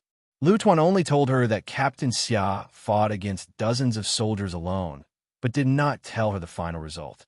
There can only be one result. Xia Jinyuan laughed. His elegant and handsome face was slightly mischievous. He sighed and said, "Poor 24 soldiers. They're probably still being punished right now." When competing with a special forces soldier in a comprehensive skill competition, the results were usually not optimistic. But she didn't expect him to be so merciless. You know that they're pitiful? Why didn't you show them mercy? Chapter 1384. I can go easy on you. Commander Lu and Political Commissar Yin said that they want to test if I'm qualified to be your boyfriend. Little fox, in order to prove to them that I'm qualified to be your boyfriend, I did my best. Xia Jinyuan, who was no longer sleepy, turned sideways and gazed tenderly at the girl he loved. When he saw her smile at his words, he couldn't help but smile too. I can't go easy on you in yesterday's competition. If I lost, Commander Lu and Political Commissar Yin would definitely call you and advise you to reconsider carefully.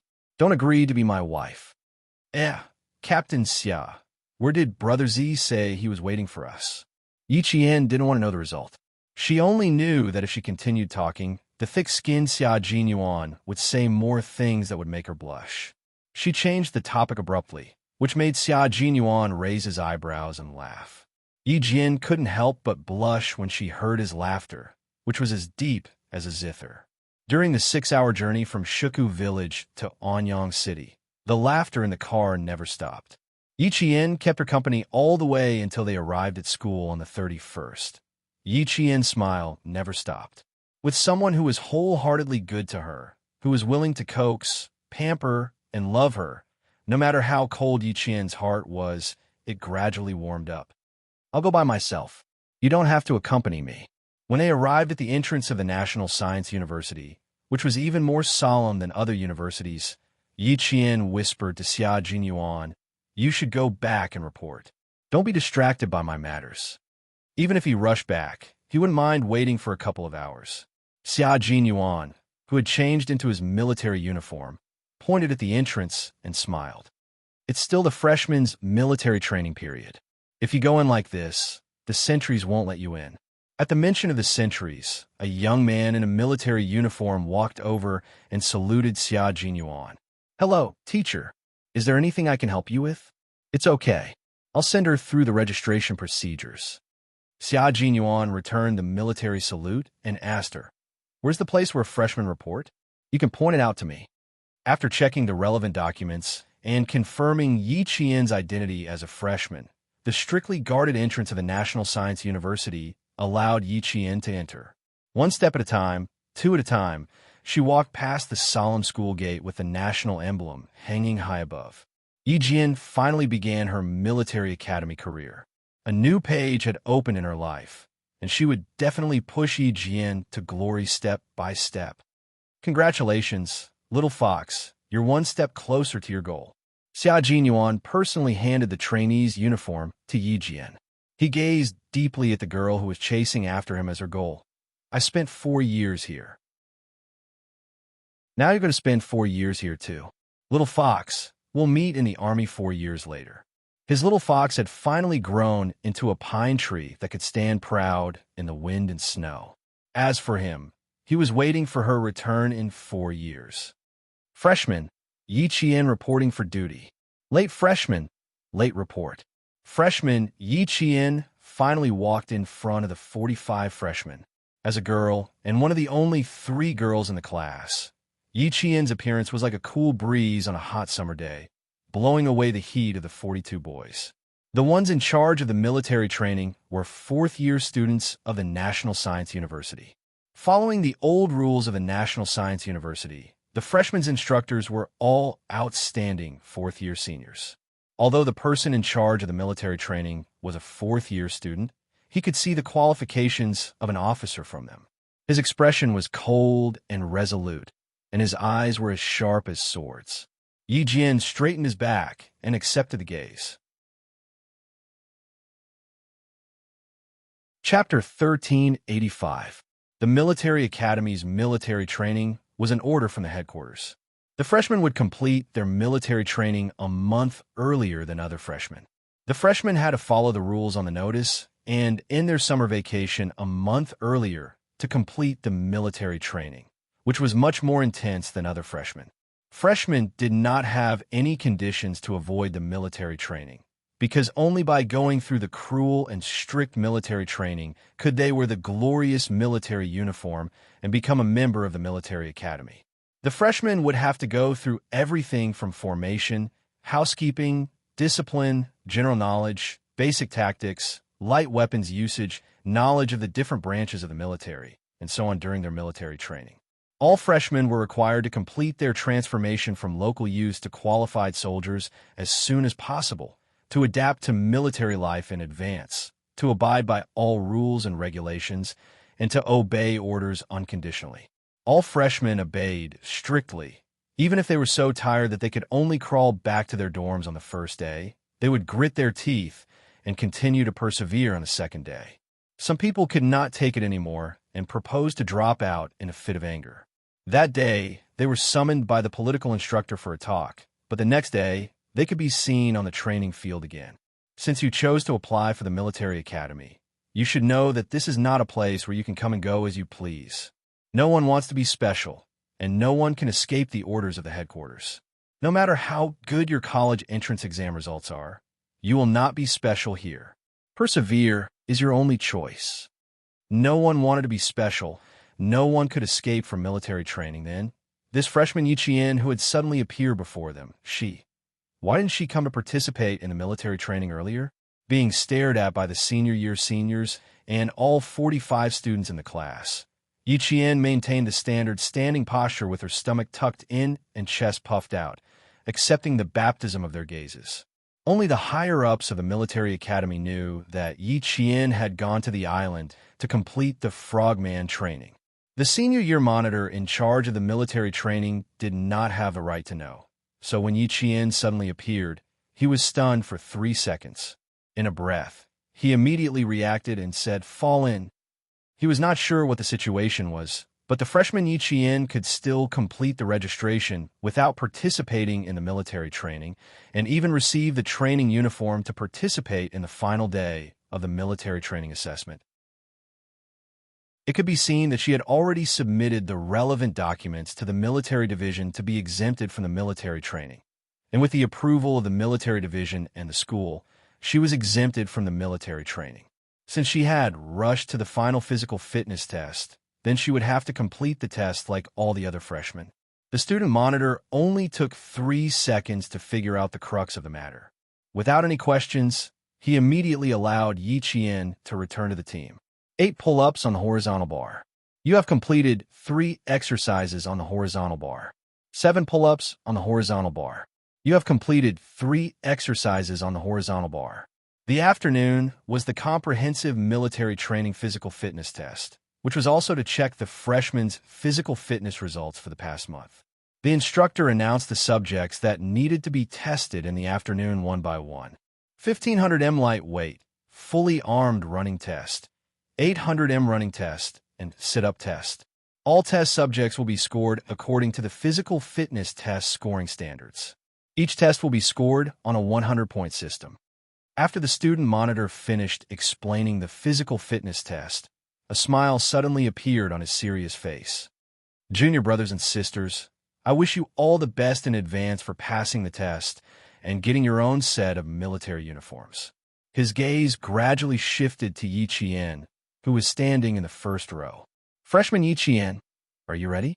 Ready for the test at any time. Yi Qian replied calmly. This was her journey, so how could she not be prepared?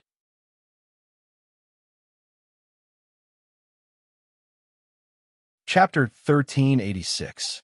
Looking at the girl, standing straight in front of them and listening to her confident and calm answer, the male students in the class who were physically superior were inexplicably nervous. A few words flashed across their minds. A strong opponent has arrived. The class monitor, who had switched his identity to senior brother, nodded and smiled. Not bad, very confident. What we need is confidence. Also, I have something to tell you. Students with good physical fitness will enjoy a lot of benefits in the future. As long as your results are excellent this month, you can arrange your training time for the next month. Pointing at himself, the senior brother boasted immodestly. For example, I can arrange my own training time for 4 months a year. Every time I go back to the dorm and see them tired like a cow, I go to the lab refreshed. So proud.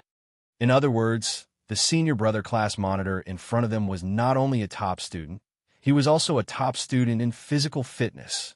In the military academy, physical fitness and studies are equally important. They are both called second lives by us military academy students. Sometimes, they are even more important than studies. Especially the physical fitness assessment that has a mini exam every week and a major exam every month. You guys have to be mentally prepared. Many weak students who only study in high school for the sake of getting into a good school have no choice but to sacrifice their free time and weekend time for extra physical training once they can't pass the test. Junior brothers and sisters, do your best. This assessment will affect your physical fitness arrangements for the next month. Those with good results can stay in the library, the lab, and do research. Those with bad results can continue to enjoy the sunshine of the city. Victory seemed to be right in front of them. After today, they would be liberated tomorrow. Who knew? There was still physical training day after day, year after year. The faces of those with weaker physical fitness immediately turn a little pale. Rest here for 10 minutes. The 2 brothers next door are done. Let's go to class. A sharp whistle sounded. The senior brother reverted to his role as class monitor in a second and shouted, "Attention at ease. Dismissed." All of a sudden, the students, who were under a lot of psychological pressure, were dismissed for a break, but none of them smiled. A few of the more arrogant boys tightened their grip on their training uniforms and said unhappily, "Are you kidding me? There's a small test every week and a big test every month. Are we still going to study? Are we here to study or to train? F***CK. What kind of arrangement is this? Stop talking. You're not the only one like this. We're all like this. Second year, third year, and fourth year are all the same. How can we be an exception? TSK, don't talk about how can we be an exception. Isn't there an exception in our class? That freshman called Yi Qian. How can she be an exception? F***CK. We came here a month in advance, just in time to be exposed to the sun the most. She, on the other hand, came here so easily. Another boy picked up the uniformly issued military water bottle and drank a few mouthfuls of water. He continued to complain. She looks quite good. I'm afraid she's from a senior official's family. She's just starting to get special treatment. I don't know how much special treatment she will get in the future. Do you want to be scolded again? Haven't you learned your lesson from last time? The male student sitting next to him warned him in a low voice. He glanced at Yi Jian, who was talking to the class monitor, and said in a low voice, "If she is really from a senior official's family, we can't afford to offend her." Chapter 1387. Besides, if she doesn't have military training now, what about in the future? Didn't you hear what Senior said? If she doesn't pass the physical fitness test, she'll have to suffer. Right now, it's called suffering the hardest to rise above the rest. It probably had a psychological effect. A few of the male students who were unhappy about Yi Qian not participating in the military training finally felt a bit better. Actually, it wasn't a big deal. They just felt that it was unfair and said a few words. Under the scorching sun, the students who were resting on the spot were sweating profusely. More or less, they were talking about the students who were parachuted in. One of the students suddenly let out an "ah" and slapped his forehead hard. He said to the students beside him, Yi Jian, she's that Yi Qian, the national top scorer, Yi Qian." Those who were able to get into the National University of Science and Technology were all students with good overall grades. With this mention, a few people immediately reacted, yes, it's that Yi Qian. Her score is shockingly high. Oh my God. So she also got into our school." Once the conversation started, almost all of it revolved around Yi Qian. The student monitor was explaining the morning's test subjects to Yi Qian. "Student, since you're here, you can make up for the morning's test subjects. You can report with me later. After the afternoon's test, you can make up for the morning's test. Push-ups, standing long jump, 10 4M run, sit-ups, squats." Yi Qian's focus was not on these subjects, but on the brackets behind each subject. In the brackets, there was the word unlimited. "Excuse me, I want to know what unlimited means." She wasn't worried that she wouldn't be able to pass the simple tests and the tests with additional conditions. She just wanted to understand the rules in detail. The class monitor explained while crying, "It means there's no time limit. Let's see where your limit is. If you do the most, the better your physical performance, the higher your score will be. The highest score can't be higher than 100 points." Yi Qian joked without any psychological burden. The senior year class monitor said seriously, "We can add a 100 plus to it to represent excellence." Then there was no problem. Yi Qian smiled slightly and pointed at the earliest test, the 5 kilometers cross-country run. "Then I'll leave this for tonight. Can we arrange it tonight?" Her sudden appearance directly caused some students to be dissatisfied. In a military school that emphasized strength, Yi Qian didn't mind using her strength to tell the students that she didn't come because she didn't want to come, nor was it because she wanted to avoid military training. He glanced at the male students who were drinking water and said with a smile, "Let's finish the test in one day. Yi Qian, Yi Qian, Yi Qian, comma, Yi Qian, Qian, Qian, Qian, Qian, and Qian, Qian, Qian." She still wanted to enjoy the 4 years of military academy life. "Sure, we'll arrange it." Since the freshmen were on the stage, the senior class monitor was also relaxed. He maintained a serious expression and reminded Yi Jian, "You'll be the last one to go up later. Let's see how they test. Aren't we taking the test together?" Yi Jian narrowed her eyes slightly and had an idea. It's a bit late to be the last one. How about this? I'll go finish the afternoon test first, then rush back to finish the morning test. How about that? There were students who took the initiative to take the test, but most of them were students with excellent physical fitness during military training. It was the first time a senior year class monitor encountered freshmen like Yi Qian who took the initiative to take the test as soon as she came in. Chapter 1388. The class leader didn't immediately agree to Yi Qian's request. She pondered for a moment before saying, "I need to report first. You can rest here first. Class 3's class leader, come here for a moment." A loud male voice sounded. The head instructor in charge of the freshmen strode over. "Bring your class's freshman, Yi Qian, to the #1 training field, quick." Yi Qian was standing beside the class leader. When he heard this, he saluted the head instructor and reported, "Freshman Yi Qian, reporting." "You." The head instructor glanced over when he received the order from the General Affairs Department. "Yi Qian?" His voice was quite imposing, but he was a bit skinny. Still, the head instructor seemed to want to say something, but after a slight pause, he said, "Okay, go to the #1 training field and complete the test with Class 6 students. Then rush back to complete the afternoon test." Yi Qian didn't even need to say anything. The school immediately arranged for her to finish the test as soon as possible. After speaking to Yi Qian, he said to the class leader, "Call a few students over to record their scores. Class 6 students are currently taking their own test. She needs a scorer." "Yes." The class leader turned around and called out names. "You guys follow the head instructor." The boys who were called out stiffened. They were just saying that the freshmen didn't come to military training because the governor's family was giving them special treatment. In the end, they were taken away by the head instructor. When they stood up, their faces were a bit gloomy. When they left with the head instructor, the rest of the students were a bit surprised. The class leader explained, "Yi Qian will finish our morning test and come back later for the afternoon test." "No way." "After finishing our morning test, she'll immediately start the afternoon test. I only knew her grades were good, but I didn't know she could do this. She still has to take the test regardless." The fourth-year class leader's expression changed instantly. His entire face turned cold. He shouted at the students who still had 5 minutes of rest time, "You guys are still discussing other people's grades. Looks like you guys are quite energetic. Everyone, stand up." None of the students dared to say a word. They all got up and stood up. "Since you guys are so energetic, stand at attention for half an hour."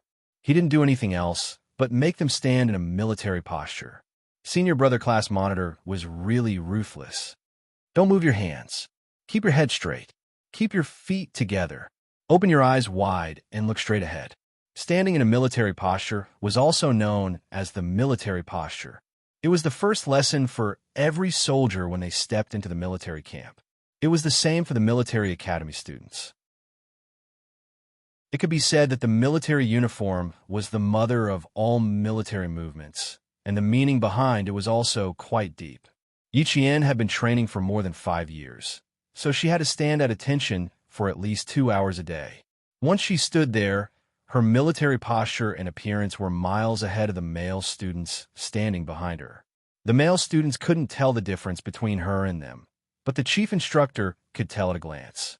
He nodded discreetly and signaled for Yi Qian to begin the test. In the General Affairs office, Xia Jinyuan was talking to the former head teacher. "It's good to let her finish the test with the rest of the class today.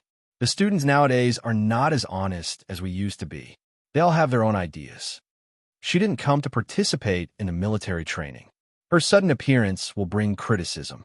You once taught us that strength is always the most powerful form of resistance. Let her use her strength to resist the attacks of criticism. The head of General Affairs looked at the most outstanding student under him, who had graduated nearly 5 years ago. He laughed and said, "Oh, you're still the same as before. You haven't changed at all. That's right. Back then, you used this method to repay the students who criticized you." Chapter 1389. The school leaders have told me about Yi Qian's situation, so they know how special she is. We were thinking of letting her report to class tomorrow, but we didn't consider whether the other students would have any opinions. That's good too. She can use her strength to resist the attacks of criticism. After the other students see it, they won't talk about it anymore. This was the effect Xia Jinyuan wanted. He didn't want Yi Qian to be criticized at the beginning of her 4-year military academy career. It was better for her to stand out and use her strength to stifle all the criticism. She wanted to let the other students know that it wasn't that she didn't want to participate in the military training, but that if she did, they would be under even more pressure. In the military academy, physical fitness was a student's second life.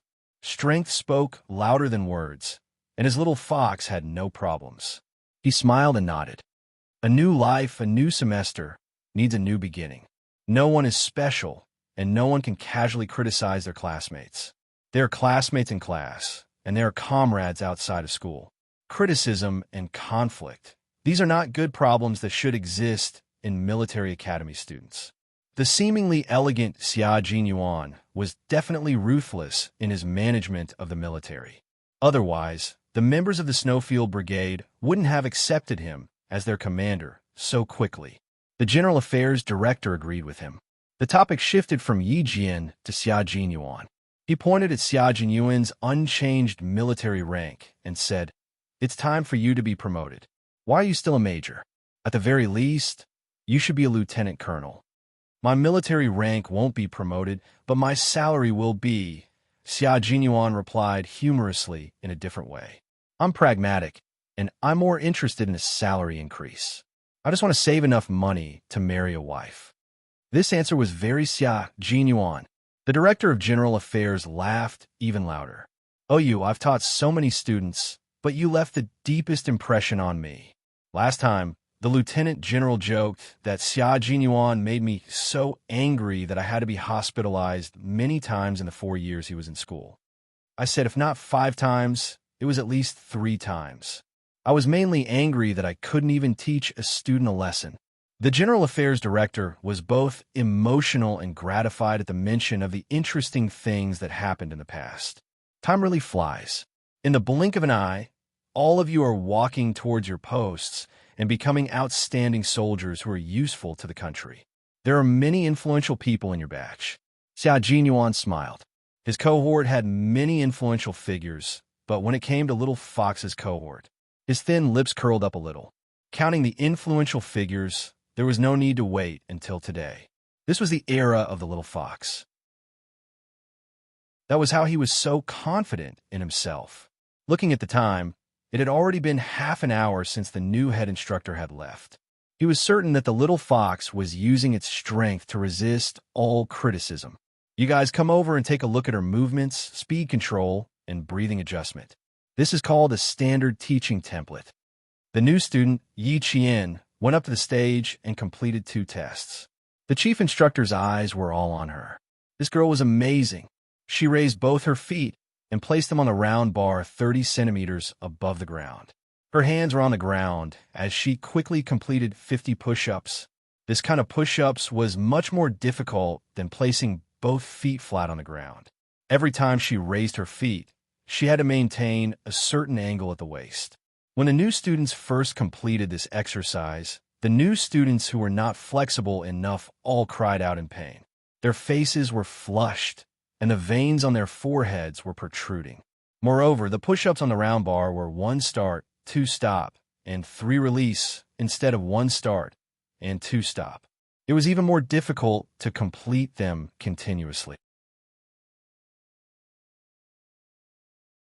Chapter 1390. 50 push-ups like this might be difficult for a new student, but for Yi Qian, another 50 wouldn't be a problem. Before it was time, Yi Qian continued. The other boys who were called over by the chief instructor were stunned when they saw the girl's slender body moving up and down. The boys who were in the same class as Yi Qian had even more unnatural expressions. Their physical fitness was pretty good. When they first started training, they didn't even pant when doing push-ups like this. Aren't you guys embarrassed? Aren't you embarrassed? A guy can't even compare to a girl.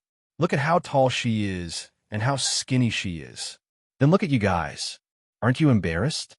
The chief instructor criticized the other classes for not meeting the physical fitness standards. Why aren't you training? You're still saying you're here to study, not to work as laborers. Yi Qian, the top scorer of the National College Entrance Exam. She's here to study, just like you guys. She's also a high school student like you guys. If she can transform into a military student, how can you guys still have the face to find excuses for yourselves? Yi Jian, who belonged to the category of other people's children, became a model student for the teacher to educate other students on the first day of school. She didn't leave any objections to others and directly blocked several boys in her class with her strength, making them speechless. The top scorer of the National College Entrance Exam had good grades, good physical fitness, and was a girl. What about them? Their grades were good, but were they as good as Yi Qian's? They still had the face to say they were here to study, not to work as laborers. After Xia Jinyuan left, Yi Qian used 1.5 hours to complete all the tests in the morning. He adjusted his training uniform with a belt around his waist and stood in front of the chief instructor. Reporting, freshman Yi Qian's tests have been completed. Please give your instructions. The boys behind Yi Qian stood behind him in an orderly manner. Their expressions were even more serious than when they were training. They were shocked. These boys had good physical fitness, but to complete so many tests in 1.5 hours without resting in the middle, it was completely impossible. They didn't know how Yi Qian did it. He also vaguely understood that freshman Yi Qian was not special.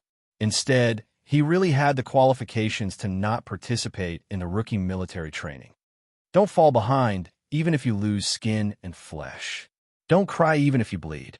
If you boys want to cry in the future, think of Yi Qian. Think about it. She's the same as you. How'd she do it?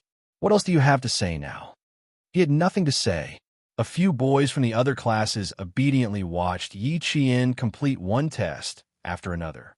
Only then did the chief instructor show mercy and allow the boys who were blushing to leave. The boys in Yi Qian's class behaved themselves. They stood behind her with their heads held high and their chests puffed out as they waited for the chief instructor's instructions. There was no need to say anything more. She was definitely qualified, very satisfied. The head instructor smiled and said, "Not bad. Go back and complete your afternoon test.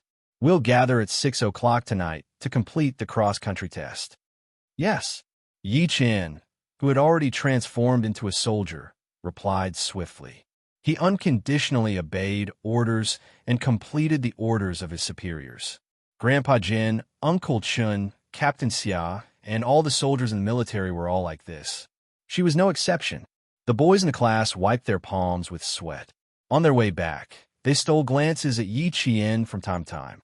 They wanted to say a few words, but were hesitant. They didn't know if she had heard what they said earlier.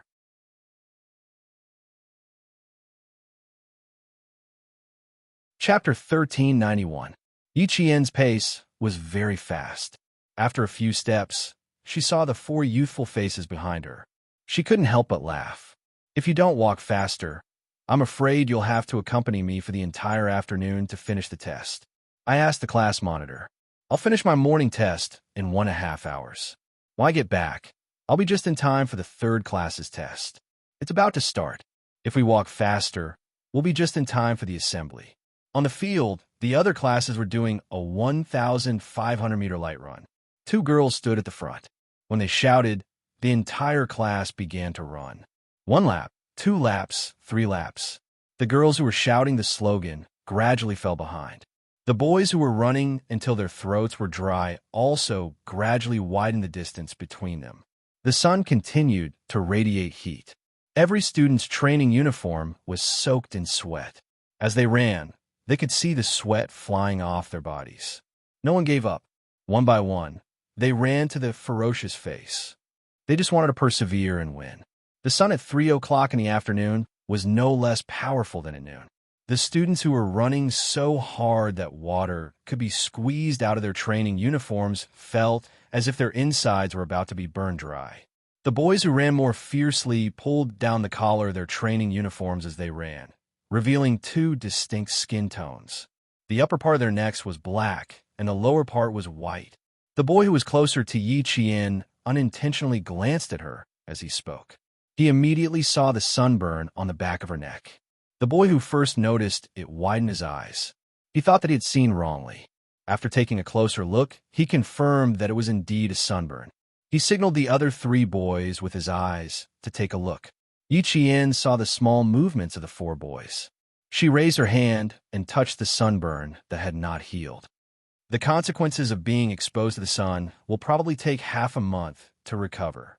Are you training somewhere else?" Finally, a boy asked. After that, he immediately introduced himself. "I'm Qian Yanjun, Datong. I'm Wei Jiaming, Je Province's Shijia. I'm Bu Huan, Qian. I'm Gu Jinglin, Dalian." After the introductions, the unfamiliar feeling of distance seemed to shorten. Yi Qian said, "I'm Yi Qian from Nan Province." Nice to meet you. Hee hee, we all know you, the National College Entrance Examination top scorer. I've seen your name on the newspaper a long time ago, but I didn't know that you were actually classmates with us and even in the same class. That's right. I really didn't expect that you would also want to apply for the military academy. They easily changed the topic until they reached the gathering point for Class 3. The four boys didn't ask Yi Qian if he was training somewhere else. Yi Qian didn't want to answer, but he didn't want to lie to his classmates either. The best way was to change the topic. The five of them returned to the team and listened to the class leader's instructions. One by one, they completed the third practice of the horizontal bar and passed the third practice of the parallel bar. The fourth practice of the single machine consisted of pull-ups, somersaulting onto the bar, and stepping over the bar with one foot. At the same time, one had to complete a certain number of pull-ups on the horizontal bar to qualify. The four students took turns to take the test, and the atmosphere became tense and serious. A month of military training was all for today's test. In the beginning, it didn't matter if he passed or not. Today, as long as his bones weren't broken, he had to grit his teeth and complete it. Yi Qian go. The student in charge of keeping score and counting called out Yi Qian's name. In an instant, Yi Qian, who was holding the horizontal bar with one hand, became the focus of the class again. Chapter 1392. Qian Yanjun, who was standing at the back, whispered to the students next to him, "Just now, we were pulled over to record Yi Qian. She scared us to death. She even shocked the chief instructor the moment she went up. You guys don't know, but the four of us were so embarrassed that we wanted to collapse on the field. We were so embarrassed. That can't be. The four of you are at the top of the class. How can she be better than you guys?" Hu Huan sighed. "There's always someone better than you. There's always someone better than you. Yi Qian is like an outsider to me." One after another, the students still didn't believe them. "Are you guys trying to scare me? Why would we scare you? Before I saw Yi Qian, I also thought that my stamina was pretty good. But after seeing her, I can't compare. She can easily complete 72 push-ups on the round bars. Her shoulders are level, and her waist and feet are at a 15-degree angle. The chief instructor said that she's the standard teaching model."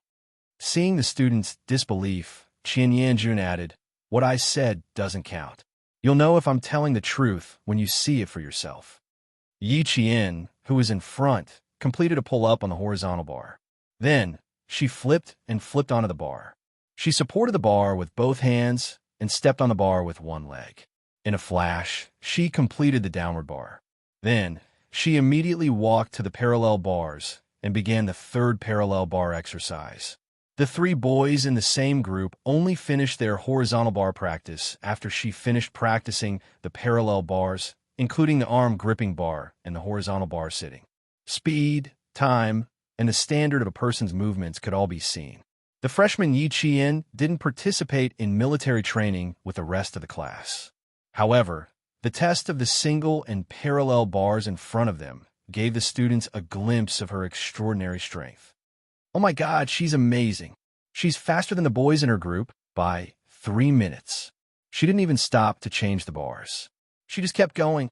Does she often do the single and parallel bars?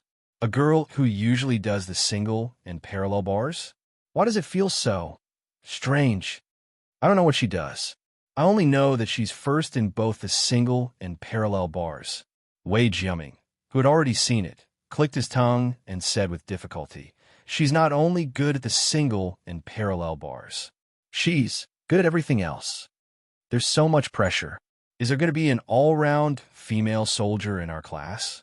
The 1,500-meter lightweight test, the fully equipped test, the 800-meter test, the sit-up test. From 3 in the afternoon to 6 in the evening. After 3 hours of testing, all the freshmen were so tired that their legs were trembling while standing. Sir, I feel like vomiting. Sir, Lu Yang has suffered heat stroke." Reporting, the students who had persevered until the end due to their physical discomfort no longer forced themselves to continue. From time to time, the sound of reporting could be heard on the field. Even though the two girls from Yi Qian's Class 3 had completed all the tests, They were so tired that they did not even have the strength to sit down on their own. They had to be supported by two boys as they slowly bent over and sat down on the hot field to rest. The students who were not feeling well were given a temporary break. The students who could still persevere were gathered and stood at attention. In the past, there were students who did not care about the outside world and only knew how to bury their heads in their studies. Now, standing in the sunset, their chins were dripping with sweat that reflected a golden light. Their backs were straight as they completed their transformation from students to soldiers. Yi Qian, who was standing at the front, made the seniors and class leaders cast sidelong glances at him countless times. Every time they looked at him, they felt their hearts skip a beat. With a junior sister who could defeat all the seniors, the pressure on them increased exponentially. Chapter 1393. The fourth-year senior class monitor was under a lot of psychological pressure, but the students of Class 3 were even more stressed. He was already a fourth-year student, but they still had to spend 4 years with Yi Qian. The students of Class 3 were under a lot of psychological pressure, especially when they saw the way the class monitor looked at Yi Qian from time to time.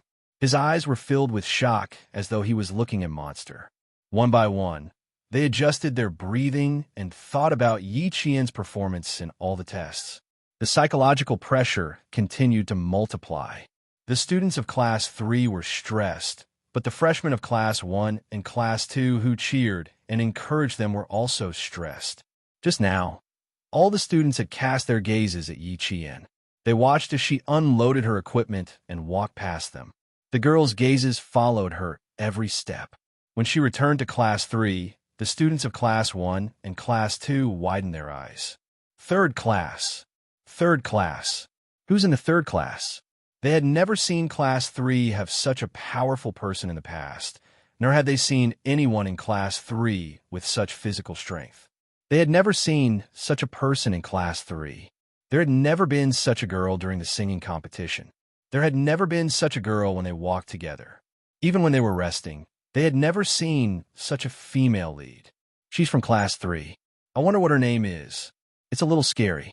Everyone collapsed from exhaustion, but she could still walk a few steps and catch her breath. I feel so relaxed. I'm not tired at all. When she took the equipment from me and left, I thought she was another girl who was ready to collapse at any moment. Who knew? She's so powerful. I never expected her. Why didn't I realize there was such a girl in Class 3? I feel like I've never seen her before. She just reported today. Keep it down. The class monitor is looking over, the students of Class 2 whispered. It was fine to talk during break time, but they could not be too presumptuous. I feel so pressured. Suddenly, such a powerful person came. The pressure multiplied. The difference is too great. Instantly, the students of Class 1 and Class 2 had a slight change in expression. They felt a little pressured, but the ones who felt the most pressure were definitely the students of Class 3. They had to spend 4 years with her as her classmate. They were the ones who felt the real pressure. For some reason, they suddenly felt that they were not in the same class as that girl. They felt a little lucky. My classmates are too strong. How stressful. The class monitors of Class 1 and 2 told their classmates to rest on the spot while they trotted to Class 3. They wanted to see how good the girl who defeated the seniors in seconds was. The third class had finished lining up. One of the girls who had persisted had just finished resting when she suddenly vomited. Her face instantly turned pale, and even her body swayed. The class leader immediately had the two boys beside her support her and hurriedly sent her to the infirmary. I'm afraid she's also suffering from heat stroke. It was already 5:20 in the afternoon. The city, known as the furnace, was so hot that there was no wind at all. It was as if it was wrapped in silk. It was stuffy and stuffy, making people feel extremely uncomfortable. The class monitor of Class 3, who had reorganized his appearance, had all the freshmen stand at attention for 2 minutes. He pointed at the equipment that all the students had changed into and shouted with a cold expression, "Everyone put your equipment back on. Time 3 minutes. Quick." The class leaders of Class 1 and Class 2, who were walking over, stopped and waited for Class 3 to finish reorganizing.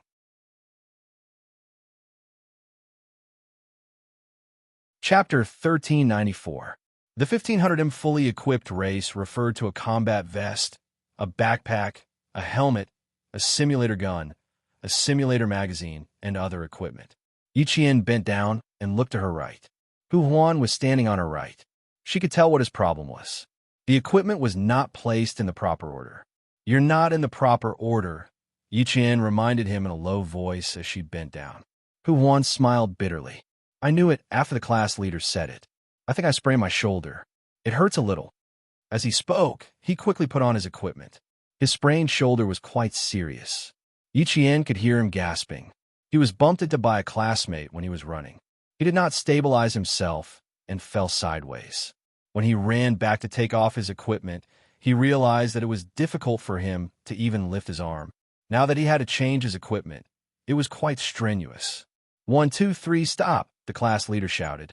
"Platoon leader, check if there's anyone in your team who hasn't put on their equipment. Hurry." Reporting, no one in Team 1. Reporting, no one in Team 2. All the students in Team 5 put on their equipment again. They could not help but feel a little nervous when they saw the class leader's stern and dark expression. "Do you know why I asked you to put on your equipment again? Do you?" The class leaders of the freshman military training were all strong seniors. They had a strong aura when they put on a cold face. The biting cold military aura shook the hearts of the freshmen in Class 3. "Order. When you were collecting your equipment, I reminded you to set the order. How many of you memorized it?" No one dared to say anything. Other than Yiqian, no one dared to breathe too loudly. They listened obediently. "Go in 3 minutes. Take off your equipment. If someone is wrong, take the initiative to be punished. Begin." Immediately, the students in Class 3 quickly took off their equipment. Yiqian was naturally the fastest. Hu Huan gritted his teeth and completed his task. He heard Yiqian gently remind him, "Don't raise your hand too high with your injured shoulder. Also, hold the simulator gun properly. Don't let it slip from your hand." Guns were the weapons that soldiers used to protect their lives and attack on the battlefield. They were inseparable from their guns, and the guns were inseparable from their people. They had to remember this at all times. When he heard this, he immediately tightened his grip on the simulator gun and asked softly, "You seem to know a lot. How can you tell?" All the equipment still needed to be returned. Yiqian put them away one by one. Even the order in which they should be placed was natural and natural. "It's a habit. Once it's a habit, it'll be fine." Hu Huan nodded with a serious expression. "That's indeed the case." When we were learning about light weapons, our teacher said that the gun should never leave the hand, and the person should never leave the hand. Just like what you said, it must be a habit. As soon as he finished speaking, Yiqian saw a few other boys put their mock guns on the ground and unpack their luggage. Yiqian looked at the class leader and saw him glance at the boys. A fourth-year senior who could become the class monitor of the freshmen was indeed amazing. Among the dozens of freshmen, he was able to catch who had made a mistake. The class leader remembered who made a mistake and didn't immediately punish them. Instead, he reported their names first. "You guys will stay for the night. Return all your equipment now and gather here in 5 minutes. Pay attention to your actions and don't be all crooked." He then said to Yiqian, "Yiqian, you're in charge of discipline later. I still have to go and give the test form to the head instructor. Take them to rest where they are and don't move around randomly."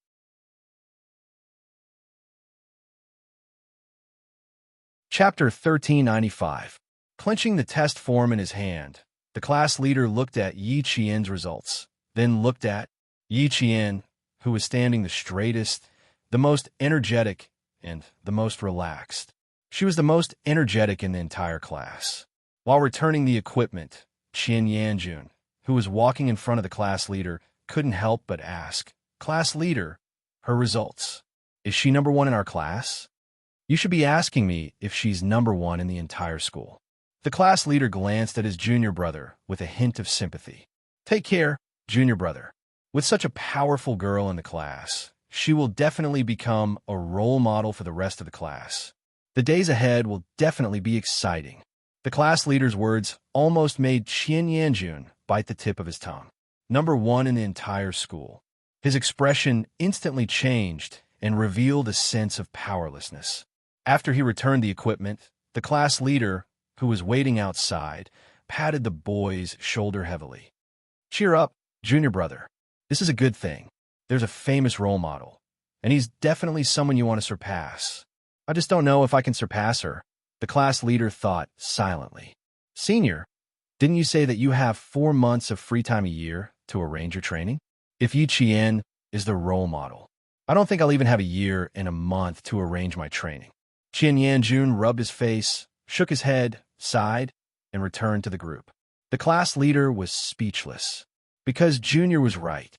Looking at the tests Yi Qian completed in the afternoon, the class leader's heart couldn't help but tremble again. "Junior is so fierce. I'm a bit scared. Too frightening, too frightening. This result, how is it a new student's result? It's even better than the soldiers in the company." The boys were so tired that they needed to support each other for the 1500m run, but she didn't need to and could immediately return to her original position with her back straight. Looking at her results on the test form again, the class leader quietly let out a sigh of relief. He had to give the test form to the head instructor when he brought the third class back to the field. The class leaders of the first and second classes were already waiting. When they saw him coming over, they went up to greet him. "Wow, your third class is amazing. How come we didn't notice before?" She applied for exemption from military training and only arrived this afternoon. "Let me tell you, too, this junior sister isn't just strong. She's very, very strong." After giving the test form to the two, the class monitor of the third class sighed with emotion. "Is there anyone in the fourth year who can beat her? Also, I vaguely feel that she should be hiding a part of her strength." Yi Qian did not give him the feeling of a student. He could see the aura of a soldier from her. Her military might was even stronger than theirs. The two class monitors looked at the name first and found out what the girl's name was. Then they looked at the results, and both of them sucked in cold breaths at the same time. "He's still hiding part of his strength? Are you sure?" The class monitor asked in shock. "Don't scare people. I only have a feeling. I can't be sure," the class monitor of the third class replied. He turned his head and yelled for the students behind him to catch up. He said to the two class monitors, "The fourth class is almost done. You two should go back and regroup." The class monitors of the first and second classes went back to their classes in shock. When the students of the third class came over, the class monitor of the first class suddenly shouted, "Students, should we give a round of applause to Yi Qian from the third class?" Yi Qian, who was passing by, paused for a moment, then walked even faster.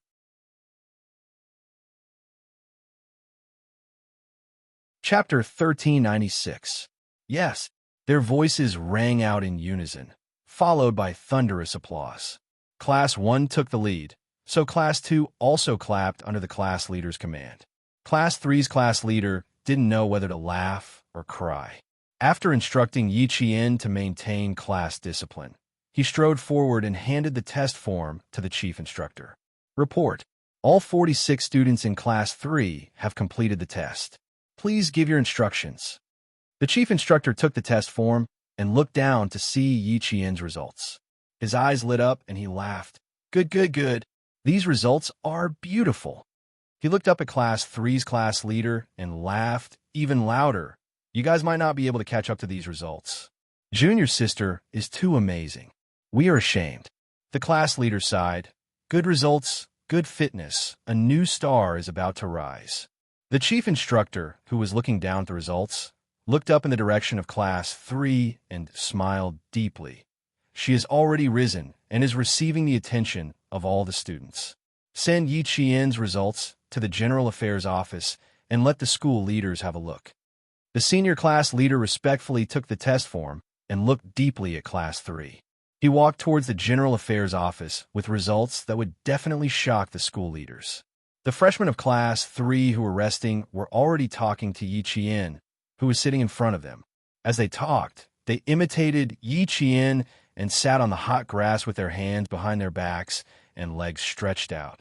They shook their hands and legs together to relax their tense muscles. "No wonder you didn't participate in the military training. If I had your fitness, I wouldn't have come either. How did you manage to participate in all those events? Do you even have time to exercise in high school? Yiqian, are you aiming for military school? You're too focused. You're no worse than a sports student. I don't think you're tired at all, but I'm so tired that my legs are shaking. Chatting was the best way to get closer. Yiqian, who was used to living in a large group, smiled and answered his classmates' questions. My situation is a bit special. I only didn't participate because the school approved, and my goal is indeed to get into the military academy. So I consciously improved my physical fitness in high school. Although all the answers were vague, they were all true. When a student heard this, their faces showed an expression of no wonder, so that's how it is. It wasn't that she was born strong, but that she had already set a goal for herself and prepared in advance. Thinking of this, their hearts felt much better. After proving himself with his abilities, Yiqian used this method to comfort his classmates. It also unknowingly eased the psychological pressure on his classmates. As for being tired, I'm the same as you. When you're tired, sit down and shake your hands and legs to relax your muscles.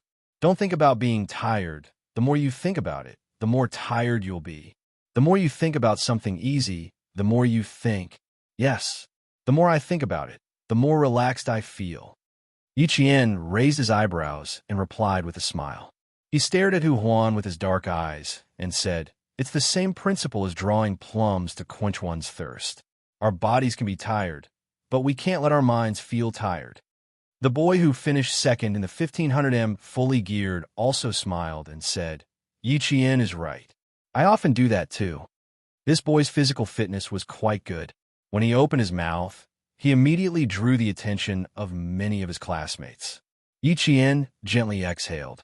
If they asked too many questions, it would be hard for her to answer. If they asked too much, then it would be even harder to answer. It would also divert their attention.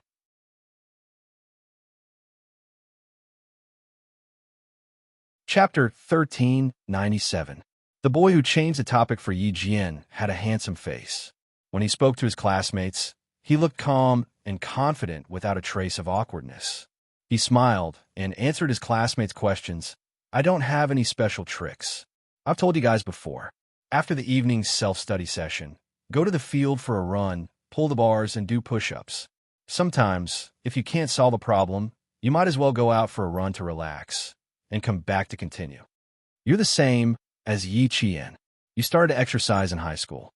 We didn't have time at that time. We studied until 11 or 12 o'clock at night. Sometimes we did the questions until 1 or 2 o'clock in the morning. Now that I think about it, those days were so dark. The boy smiled. Me too. I didn't expect that I would often stay up at 1 or 2 o'clock at night after going out for a run and then coming back to do the questions. His voice was steady. It could be seen that he was a steady student. Occasionally, he would look at Yiqian with a smile in his eyes and then continue to chat with his classmates. As the students chatted more and more happily, Yiqian's shyness faded away. The applause from Class 1 and Class 2 made her blush all of a sudden. She was a little too high profile, which made her feel a little awkward. Receiving the boy's friendly smile again, Yiqian couldn't help but stare. Why did she feel that this boy knew her? The boy didn't know Yiqian. When his classmates stopped talking to him, he said to Yiqian with a smile, "I'm also from Nan Province.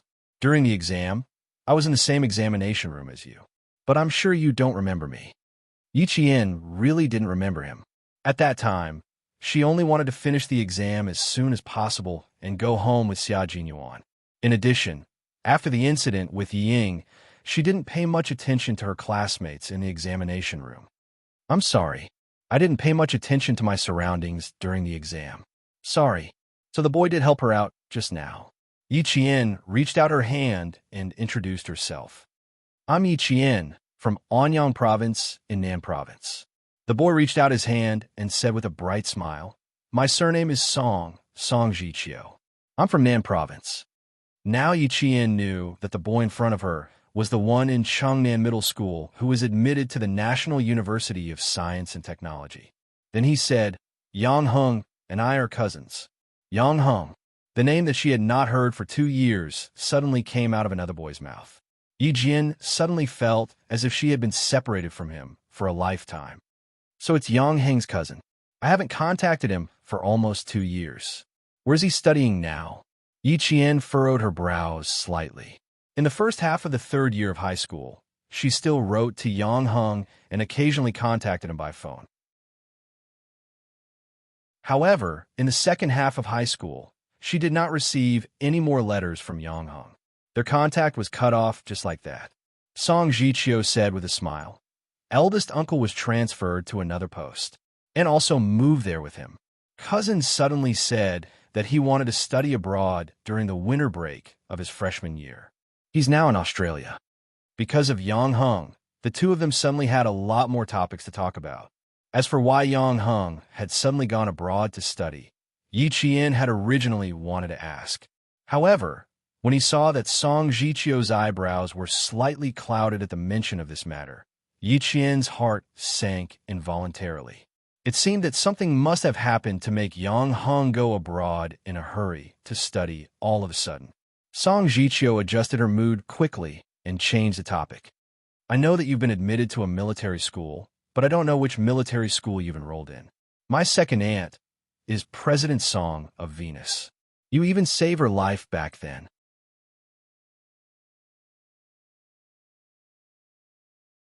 Chapter 1398. Hearing this, Yi Qian immediately thought of Song Tinglan from Venus. Manager Song was a straightforward career woman. Seeing that Song Jiqiu nodded and knew who the second aunt she was talking about was, Song Jiqiu continued to say with a smile, she also went to your village. I went there with her. Unfortunately, you were not there. The villagers took us to your house in person. Song Jiqiu glanced at Song Jiqiu's neck and her eyes darkened. His cousin once said that Yi Jian was good at fighting and had connections with the people in the army. She did not come to school to participate in the military training in advance, but her neck was so badly sunburned. Where did she go during the summer vacation? Song Jiqiu could not help thinking about it. Yi Qian pretended that he had not seen anything. He answered with a smile, I didn't go back to the village during the summer vacation. I stayed at the seaside for almost 2 months. Manager Song, you went to the village to find me. Did something happen? You must have something to do with me. Is it about Yang Heng? Yi Qian's expression became serious all of a sudden. Ha ha ha, nothing. I just went there to congratulate you. Song Jiqiu, who came from a scholarly family and whose parents were both professors, saw Yi Qian's serious expression. He probably figured out the reason and explained with a smile. You saved my aunt's life. Grandma always remembers it. When she read the newspaper, she knew that you were the top scorer in the national examination and told my second aunt to congratulate you. Song Jiqiu explained with a smile. Yi Qian, who looked serious, smiled. She really came here to congratulate me on being admitted to the military school. Grandma has a good memory. She still remembers it after so long. Yang Heng was good, and so was his mother. Manager Song was also a good person. After talking with Song Jiqiu for a while, Song Jiqiu could see that he was also a good man. Therefore, the two families were both decent and upright. Yi Qian's smile deepened. He had a better impression of Song Jiqiu. Their conversation was much more relaxed than before. Qian Yanjun and Wei Jiaming joined them soon. The atmosphere became more relaxed. After handing in the test form, the class monitor walked over. She did not immediately gather the entire class, but called Yi Qian out alone. Your cross-country test tonight is canceled. Follow the class to the auditorium to watch TV tonight. When the General Affairs Department director saw Yi Qian's results, he immediately nodded. However, there wasn't much surprise on his face, only an as expected expression. Then he said to him, her cross-country test doesn't need to be carried out. She'll follow the class arrangements tonight. It was as if he already knew that Yi Qian had good stamina. The class leader looked at the new junior sister. She was clearly a slender junior sister, but how could she have such explosive strength? Her looks were enough to make the senior brother salivate. Her facial features were extremely beautiful, especially that pair of jet black eyes. They were bright and resplendent like the stars in the summer night sky. If one took a longer look, one would feel that they were bottomless and suffused with a dark light that made one's heart tremble slightly. Not to mention her figure. Her proportions and curves were absolutely perfect. Such a beautiful and delicate-looking junior sister was actually a ruthless character who could sweep through the entire school. The class leader silently sighed in his heart. The new generation excels the old. He had no choice but to accept it. The bugle horn was blown. All the freshmen of the year finally ended their 1 month of all-day military training.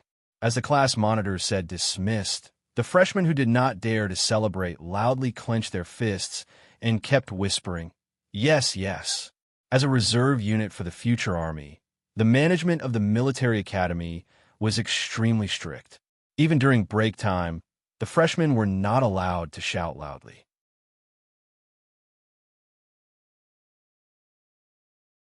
Chapter 1399. After a month of military training, all the freshmen had gotten used to the military academy's rules. Even though they were all very happy that the all-day military training was finally over, they were all crazy alone. They didn't even put their arms around each other's shoulders. The fourth-year seniors and class leaders looked at them and laughed. "Little guys, the good days were still ahead. Let's not talk about it now. Let's let them be happy first." Yiqian was also smiling slightly. Captain Xia had once said that the first year of university was the hardest. If they could get through the first year, they would be able to get through the next 4 years.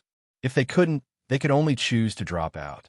On a day like this, where the surface temperature was still 34 degrees Celsius in the evening, Yiqian used half a day to erase some of the criticisms about her not participating in the military training. She also left a very deep impression in the class. The loud horn sounded. The sun had just risen, and the military academy students' day had begun. There were only 3 girls in Yiqian's class. The 3 girls were in a dorm. When the horn sounded, the 3 girls quickly got up without any delay. Want to laze around in bed? Absolutely impossible. They needed to dress, fold their blankets, wash up, and a series of other actions within 10 minutes. Then they had to line up for morning exercises. "I'm on duty this week. I won't wait for you guys. I'll leave early." Yiqian's movements were much faster than the previous weeks. This week, it was her turn to be on duty, so she had to leave early. The other girl hurriedly said, "Go, go. Aya, where's my belt? I clearly put it here yesterday." "Clearly put it here? You clearly put it in my closet." The girl from Qinghai rolled her eyes. She took out her roommate's belt from her closet and threw it over. "Suwon, can't you remember? There were 2 girls in the dorm. Jing from Qinghai and Suwon from China's capital." Suwon's family had a bit of background.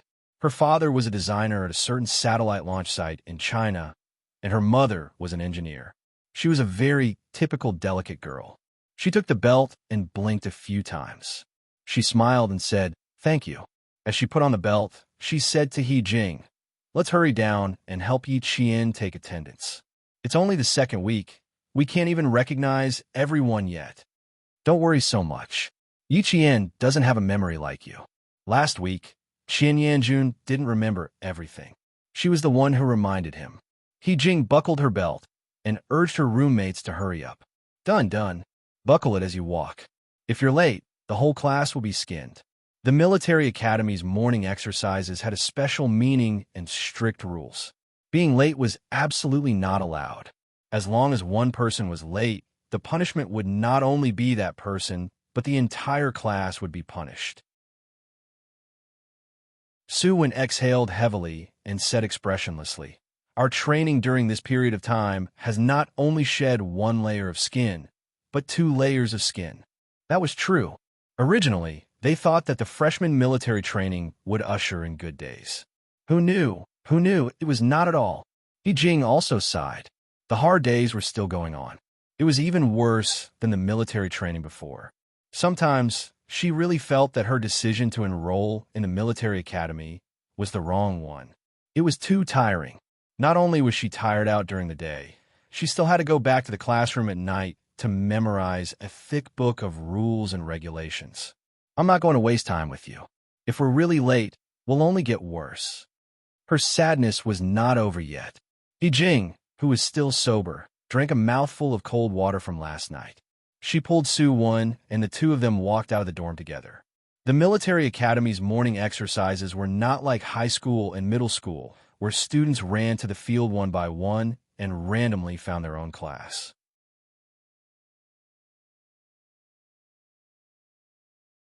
Chapter 1400.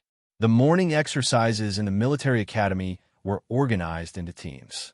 Hearing the call for morning exercises, one row after another ran neatly and orderly to meet up at the designated location of each class. Then, the on-duty personnel checked their attire, counted the number of people, and brought them into the field. Each yen arrived at the meeting point and quickly counted the number of people. As team after team came over, the entire third class was assembled in 3 minutes. There were 46 people who were supposed to be present, and 46 people were present. Line up to the right. Yi Qian, who was standing at the very front, ordered loudly. Following the soft sound of shoes on the ground, she walked to the right of the first row after the entire class was assembled and began to lead the team into the field. The sun had already risen. Even though it was only morning, the heat waves were already blowing in their faces. One by one, all the classes entered the large field. As the on-duty personnel called out the slogan, the entire class gathered and straightened their backs in the face of the rising sun. After the on-duty personnel reported the number of people to their superiors, the 30-minute morning exercise began. 1, 2, 1, 2, 1, 2, 3. The neat, monotonous commands rose and fell on the large field. The entire military academy, dressed in short jerseys and shorts, began their day of morning exercises. The wide field was filled with youthful figures. The loud chants of the slogan were like giant waves pouring down from the heavens, carrying with them a grand and majestic aura that spread throughout the entire military academy. His heart thumped loudly as he felt the difference in the morning exercise. Those orderly steps seemed to carry with them the power to destroy everything. Ka-thump, ka-thump, ka-thump. The strictness of the military academy students, the might of the military academy students, and the strength of the military academy students could be seen from this morning exercise. After the 30-minute morning exercise, it was time for breakfast. The sophomores, juniors, and seniors returned to class after breakfast, but the freshmen could not. They still had morning training. Just as the seniors who had trained them had said, the hard days had just begun. The sun on the field flashed white everywhere it touched. The heat was so great that it burned their faces and arms. Everyone stood motionless under the scorching sun, maintaining their military posture. The instructor in charge of the training walked past each student, then constantly corrected the students' irregular movements. Did you eat too much breakfast? You should retract your lower abdomen. Spread your feet 60 degrees apart. Here, it's at least 70 degrees. Did you not remember the mantra for standing in military posture? Recite it again. You, and you, it's all the same. Yes.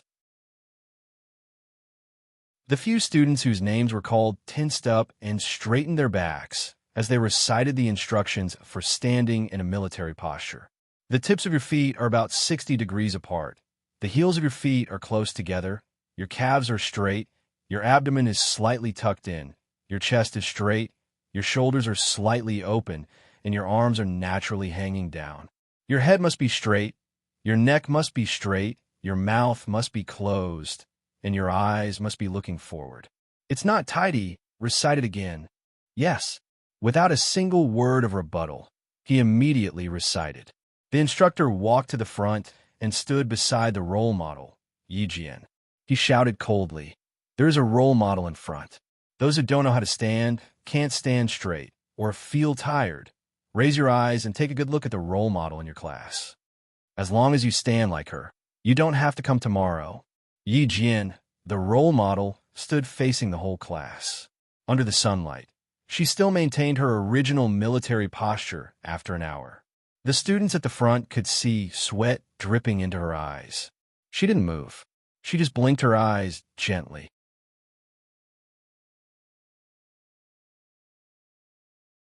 Chapter 1401. Time passed bit by bit. The sun was getting brighter and brighter. The instructors were still shuttling back and forth in the queue. Some people were tired of standing and began to relax their shoulders. Some people couldn't stand it anymore and wanted to slack off. Heh, they're quite brave, standing at the front of the class. Originally, Yi Qian was the only one standing in front. After an hour, there were 4 people standing beside Yi Qian. More and more sweat flowed down their faces like rain. There's summer where shorts and shirts were drenched from their collars to their chests, armpits, back, waists. Only the corner of their short sleeves was not drenched. Their sweat soaked their clothes and stuck to their skin. The sun was scorching, making their skin prickle and itch. It made them want to reach out and scratch it. Everyone wanted to scratch it, but no one dared to. They endured the physical and mental torture.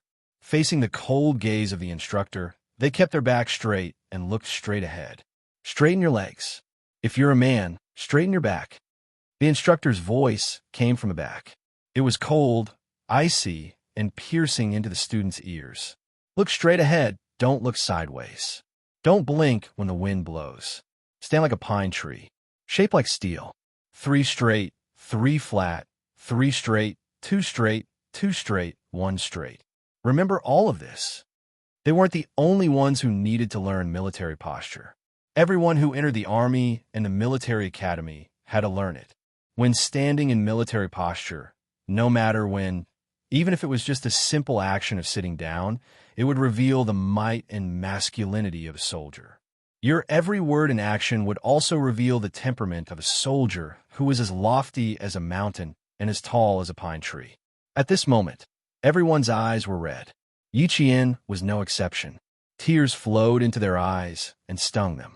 No one dared to raise their hands to rub their eyes. Even if they were to tear up, they had to endure it. 90 minutes later, standing at the feet of every student with red eyes, there was a puddle of water on the ground. It was a puddle of water left behind by the sweat that flowed down the leg of their pants and splashed onto the wet ground. The pants started to get wet from the belt, especially where the middle finger was. Most of the sweat that flowed down the arm gathered to the middle finger. The seam of the pants was completely wet. Reporting, my head, someone didn't even finish his sentence before he fell forward and fainted from heat stroke. This was the first student to faint from heat stroke. It was much better than the previous 2 days. The previous 2 days, the students fainted one after another. It was as if they had really fallen on the battlefield and didn't wake up again. The students who were standing, of course.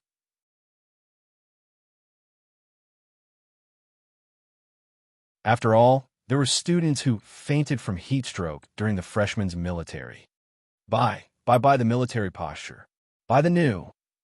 However, standing in a military posture now was different from the freshmen's military training. The freshmen had to stand in a military posture, but it wasn't as strict.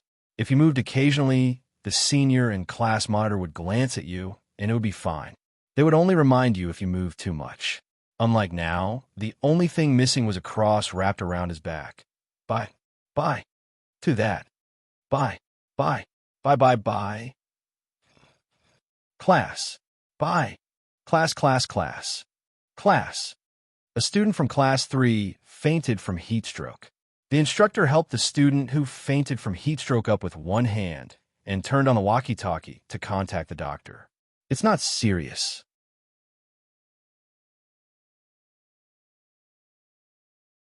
Chapter 1402.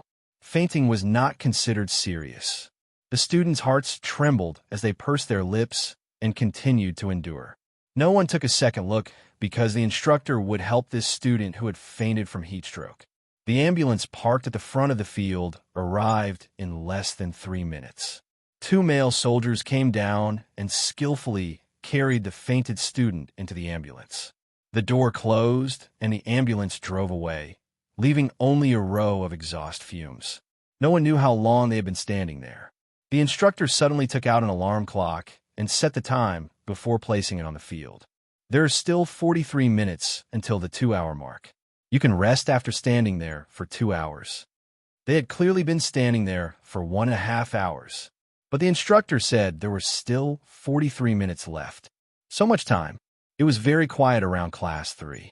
The students' breathing had been adjusted well, and the alarm clock placed on the field went tick-tock, tick-tock, tick-tock. It went on and on, destroying everyone's spirit on a deeper level. None of the students didn't want it to end as soon as possible. The more they thought about it, the slower time seemed to pass. The slower time passed, the more unbearable it was. More and more sweat flowed down their bodies, and they became more and more nervous. Finally, another student shook his body, and another one fainted. It was as if there was a butterfly effect. In less than 10 minutes, 5 people had fainted. When the instructor saw this, the corners of his mouth tightened slightly. Their mental fortitude was still a little weak. They knew the time and how much time they had left. They felt that they might not be able to last that long. Their bodies might not be able to take it. Time kept telling them that they were not going to make it. Soon, they lost their willpower and collapsed. 20 minutes later, 7 people fainted and 2 returned. Tick-tock, tick-tock, tick-tock. Time was still passing slowly. The standing students felt their limbs were so stiff that they did not feel like their own limbs. They listened to the sound of time and endured the most difficult time. There are still 18 minutes left.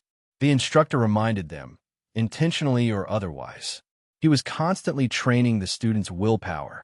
Why did they have to stand in military posture? It was to train the military academy students. As reserve military officers, if their willpower was not strong enough, how could they lead troops in a battle? How could they win battles? Fools can't straighten their head or straighten their back. Another 20 minutes. The instructor started shuttling back and forth in the group again. His eyes were like X-rays as he scanned the students. He didn't dare to relax for even a second when he saw that they weren't sweating. Look ahead, there's a role model. Think about why she can do it, but why can't you? It's not that you can't do it. It's that you're afraid of hardship and tiredness. You think too highly of yourselves. Being squeamish in the army will be fatal. The most important thing for all of you to do now is to get rid of your fatal squeamishness. Don't let it become your burden. Not only did he have to teach the students how to stand properly, but he also had to remind them from time to time how to overcome their fears. As the role model, Yi Qian led the entire class to stand under the sun, motionless in their initial positions. They listened to the ticking of the clock and felt the time pass by bit. Don't think that time is unbearable, and don't think that you can't hold on. You don't need to think about anything. Just look straight ahead and stand straight. That's all. Ding-ling-ling, ding-ling-ling. The alarm clock that only made a ticking sound suddenly let out an ear-piercing sound, telling all the students that they had been standing in a military posture for 2 whole hours.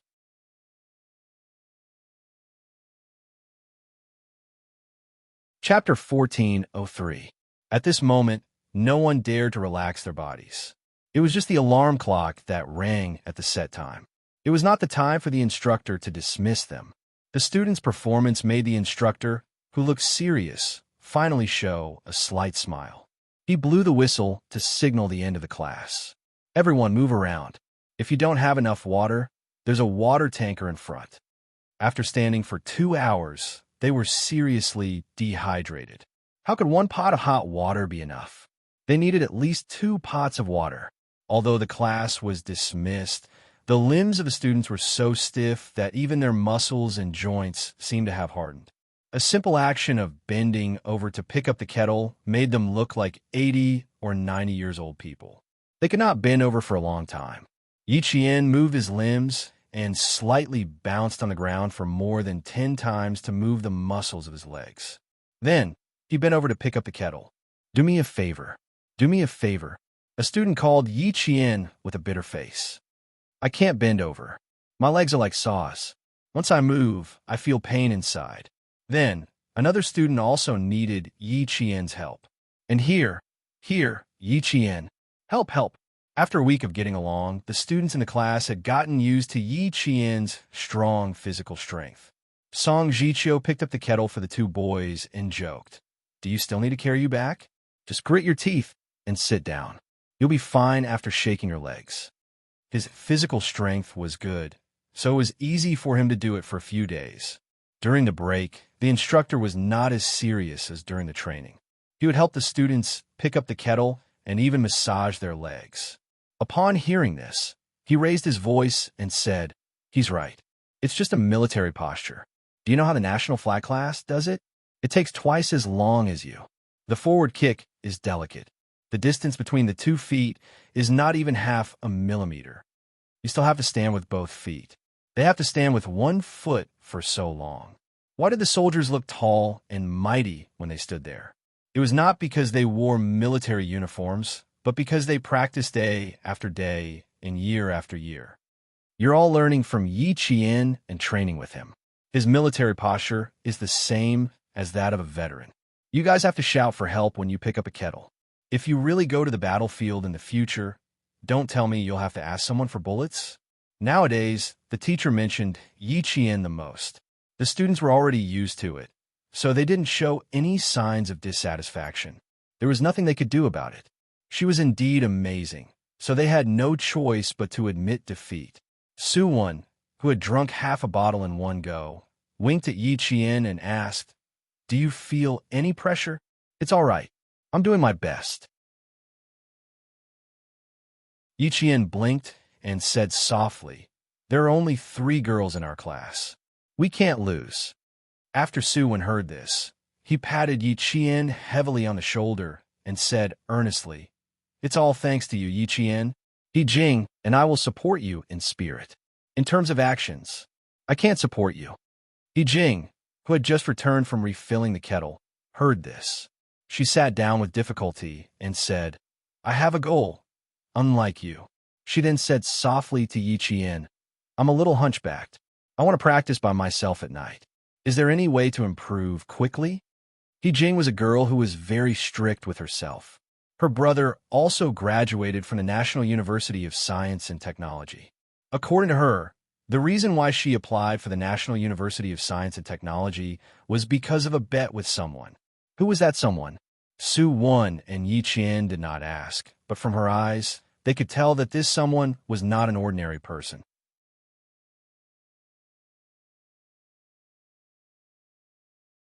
Chapter 1404. There's a trick, but it's very difficult. Yi Qian thought back to how Principal Chun had taught him the trick of military posture and said to He Jing, "Prepare a few pieces of paper as thick as poker cards. I'll show you the trick tonight." There were only 3 girls in the class, and they were all good students with good personalities. Even though Yi Qian had only known them for a week, he had already established a friendship with them. The boys who were closer to them naturally heard it too. They rubbed their faces and looked at each other. No matter what, they couldn't lose to the girls. At night, they would have to practice again. The whistles sounded again, and all the freshmen finally endured until it was time for lunch. Once lunchtime arrived, even the instructors could not delay because the military academy had a rule about lunchtime. If they wanted to eat after lunchtime, sorry, there would be no more food. Therefore, the instructors could not delay lunchtime either. Line up, reorganize, and do a head count. After a series of actions, the students of Class 3 could finally head to the cafeteria. Everyone walked quickly, afraid that if they were late, there would be no meat, only vegetables, and a thin soup. With every step the boys took, they could hear their stomachs rumble.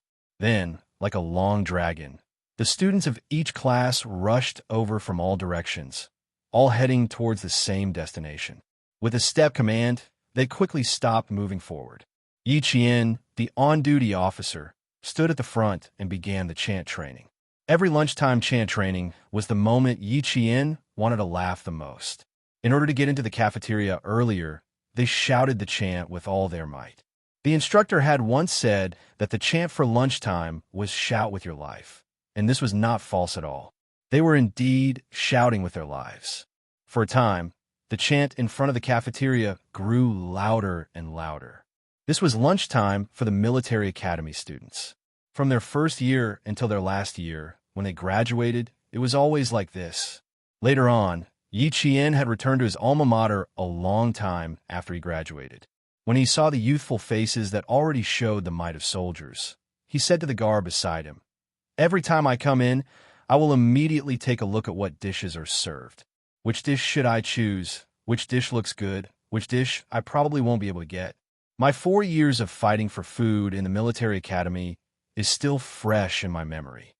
As the sun rose and set, Yi Qian passed the 8th day of school. Her days were so fulfilling that she felt like a fish in water. adapting to military school life much faster than any of her classmates. At night, all the students had to be dressed neatly. They had to wear their military caps, tie their belts properly, and button up their shirts properly. If they were not dressed neatly and were seen by the pickets, they would be publicly announced. It would definitely be a tragedy. The classroom was similarly quiet. On the large podium, there wasn't a single teacher. No, it should be said that they hadn't seen any teachers who would stay in the classroom at night. They were all consciously following the rules.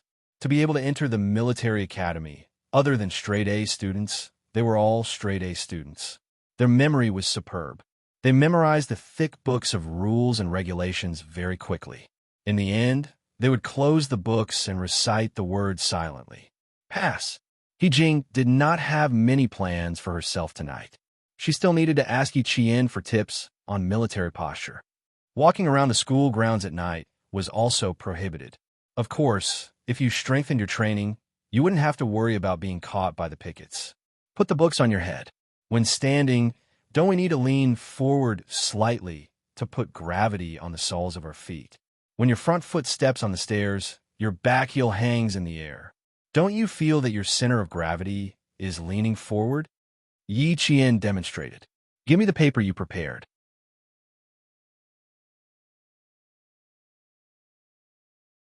Chapter 1405. Hee-jing clicked her tongue as she hurriedly passed the piece of paper to Yi-chien and waited for her to continue. Gently place your middle finger against the seam of your pants. Place half of the paper on your middle finger and leave the other half outside. You also need to clamp the paper between your knees.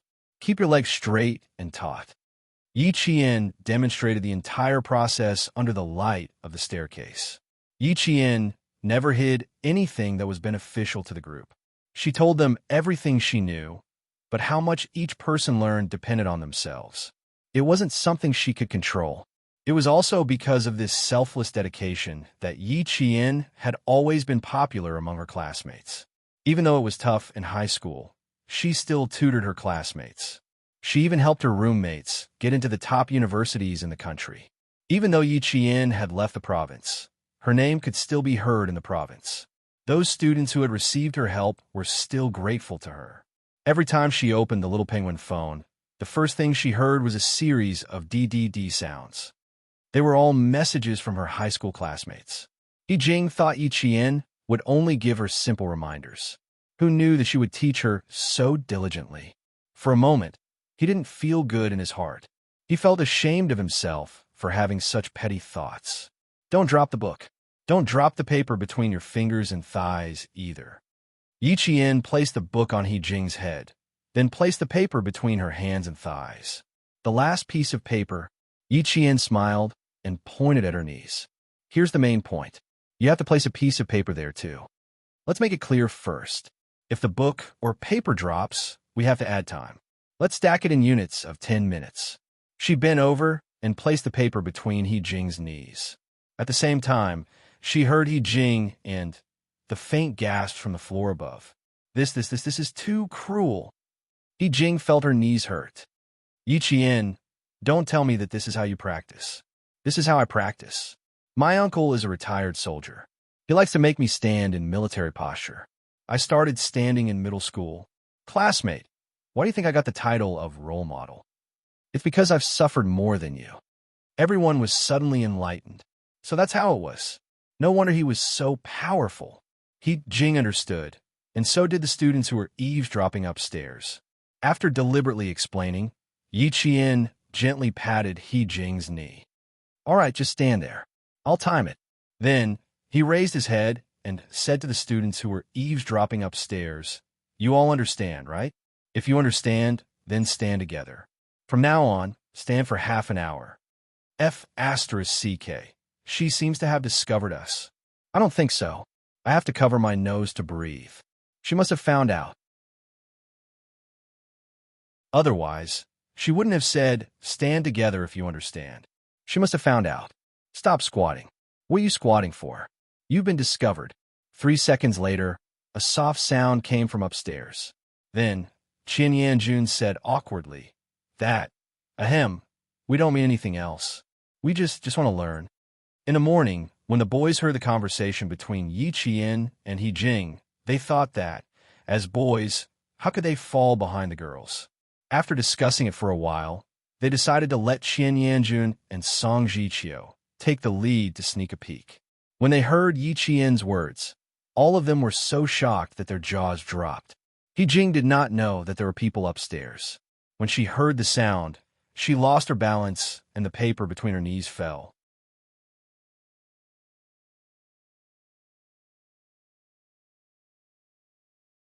Chapter 1406. At another 10 minutes. Yi Qian kindly reminded them and said to the boys, "You can start now. If you don't have enough paper, stand like Yi Jing. Books on her head, paper in her hands, knees in her knees, and feet in the air. This posture is so painful." The boys' faces turned pale. Song Jiqiu's face was stiff. She twitched her mouth and said, No, I want to sleep. I have to get up early tomorrow. Next time. Too cruel. It could be seen from He Jing's expression that she was in pain. Since they were here, Yi Qian would not let them go. He blocked their way with a smile and raised his eyebrows. He looked at the frightened boys and said, "Give it a try. It's quite interesting. Us girls are already working so hard. Isn't it a bit unreasonable for you guys to not work harder?" In the end, all 6 boys stood up. Like He Jing, they stood on the stairs with their heels in the air and put their big brimmed hats on top of their heads. "I think it's better to use hats instead of books. He Jing, you should use a hat too." Yi Qian took down her book and put her hat on top of her head. The hat is soft and lighter than the books. It's more suitable for practice. He Jing did not say anything and let Yi Qian ask her to do it. She had to work hard. She had to pass the formation training. She could not be a burden to the class. Qian Yanjun tried his best to lean forward and said with a bitter face, "We still want to use books. Books are heavy. It's not easy." Before he could finish his sentence, the hat on his head slipped forward. Qian Yanjun reflexively reached out to grab it, but he lost his balance and fell backward. Yi Qian supported his back with one hand and helped the boy who fell backward. "Don't think too much when you're standing. Distract your attention." The instructor took out the alarm clock this morning and set the time on purpose. Actually, it's to train your willpower. While we train our willpower, we have to learn how to distract ourselves. Yesterday, 6 or 7 people fell down in the last 43 minutes because we cared too much about time. We put all our energy into time, which affected our brains and produced negative psychological suggestions. In order not to be affected by negative psychological cues, it's best to learn how to distract yourself and think about something else. He straightened Qian Yanjun and put the military cap back on his head. "Every time the cap drops, you'll get an extra 10 minutes. F***, it's for real," Qian Yanjun exclaimed. Yi Qian looked at the hat that looked like it was about to fall off again and calmly reminded him, "Drop it again in 20 minutes. Also, put away the catchphrase that you boys like the most. If your speech is not in line with the image of a soldier, the pickets will also take care of it." This time, Song Jiqiu, who was standing at the top, did not say anything. She smiled bitterly. Since things had come to this point, how could she lie? Of course, he was serious. Her cousin had mentioned her a few times. Every time he talked about Yi Qian, the expression on his face would change. At first, she had thought that her cousin was interested in Yi Qian. Later, she could not help but ask about it. Her cousin even looked serious and answered very seriously. There's a kind of person who can make people appreciate and respect her from the bottom of their hearts, and it's an honor to know her. Yi Qian belongs to this kind of person. As long as you've been with her, you'll see that she has qualities that are more real than real gold. She's serious and responsible to people and matters, and her behavior is open and above board. She'll do her best to help the students who ask her for help.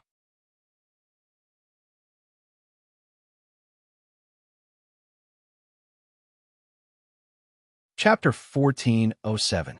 Now, it seemed that his cousin was not lying at all. Yi Jian was indeed a woman who was serious and responsible. She had an extraordinary charisma. Thinking of this, Song Jiqiu's expression became more serious. Yi Qian, who was helping Qian Yanjun to stand upright, did not see him standing on the top step. He turned the hat around and put it back on Unyielding's head. He looked at him with a smile. Think of the hat as your head. I think you can hold on. If the hat falls off, your head will fall off. Don't you think it's very serious? Unyielding was speechless. It was not just a little serious, it was absolutely serious. Jing tried hard not to laugh out loud, thinking of the hat as her head. She did not dare to drop the hat. The other boys were suffering but could not say anything. They had come out purely to be companions. They did not know that, when they were caught, they had to stand in a military posture. If they did not stand properly, they would be punished. When they could finally rest at night, they had to continue. Life was tough. Yi Qian checked their postures and corrected them. Then he stood on the last step together with them. He maintained the same posture with their heels in the air and stood in a military posture with them. Our heads and necks must be straight. We have to be upright and upright. We have to have a correct attitude. We have to be clear about our goals and take every step well. We have to raise our heads and stand upright. We have to tell everyone that we can overcome difficulties no matter how difficult they are. Our knees will naturally be strong. Our heads can be broken and our blood can flow. Only when we are strong and unyielding soldiers can we show our strength. We have to straighten our legs. If we are soft, we have no confidence. If we are soft, we have to give in to the difficulties in front of us. Our eyes will naturally look forward. Don't think that you are so great. Soldiers should not be arrogant. What we need is to look forward and do our best to complete your mission. Keep your lips shut. Talk less and do more. Don't brag all day long about how capable you are. No matter how beautiful your words are, one thing done well by others is better than 1,000 words from your mouth. Yi Qian repeated what Principal Chun had said to the students who had asked him for advice tonight.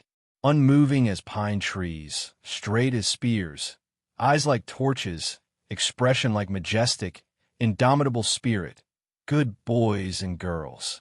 Unmoving like a pine tree, tall and straight like a spear, eyes like torches, expression majestic, indomitable, good children. The sound was sonorous and powerful, and it contained a majestic aura that caused the pickets who were about to go upstairs to check the situation to stop. It turned out that the students did not intend to stay in the teaching building, but were using the break time to practice standing in military posture. The flashlight flashed, and the leader of the pickets led his teammates up the stairs step by step. Yi Qian had already heard the sound of footsteps. At this time, only the pickets came over with flashlights. He raised his voice and said, "Put your IDs in your jacket pockets." Jing, don't move. You have a piece of paper in your hands. I'll get it for you. Boys, pay attention to the balance of the hat. If it falls, an extra 10 minutes will be added. The snow-white light shone on everyone's backs, and the picketers were startled. "Comrade, what are you doing?" In school, the picketers didn't call the students classmates. Yi Qian was the first to take out his ID. He smiled and explained, "We're practicing military posture. We'll be done in half an hour." The school picketers had the right to check the ID of any student. They even had the right to check the ID of a PhD student who stayed at the National University of Science and Technology. If they caught someone violating military discipline, they would take away the student's ID and register it. After that, they would be notified at the weekly meeting. Then, the team leaders would come to punish you. The class leaders would come to talk to you. The more serious cases would also come to talk to you.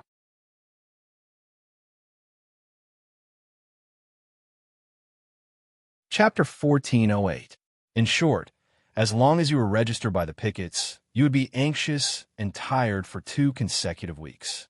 The freshmen hadn't sensed the terror of the pickets yet. Even Yi Qian hadn't noticed it. The pickets didn't check the documents immediately. Instead, they observed them for a while before nodding and saying to Yi Qian, "That's a good idea. It'll definitely be effective if you stand there for a year." He's quite polite, unlike how my senior brothers described him to be fierce. Yi Qian murmured in his heart before he answered, 1 hour every night. You'll get something in a month. I have an idea, but you'll affect other students if you stand in the corridor of the school. I won't warn you tonight. Be careful next time.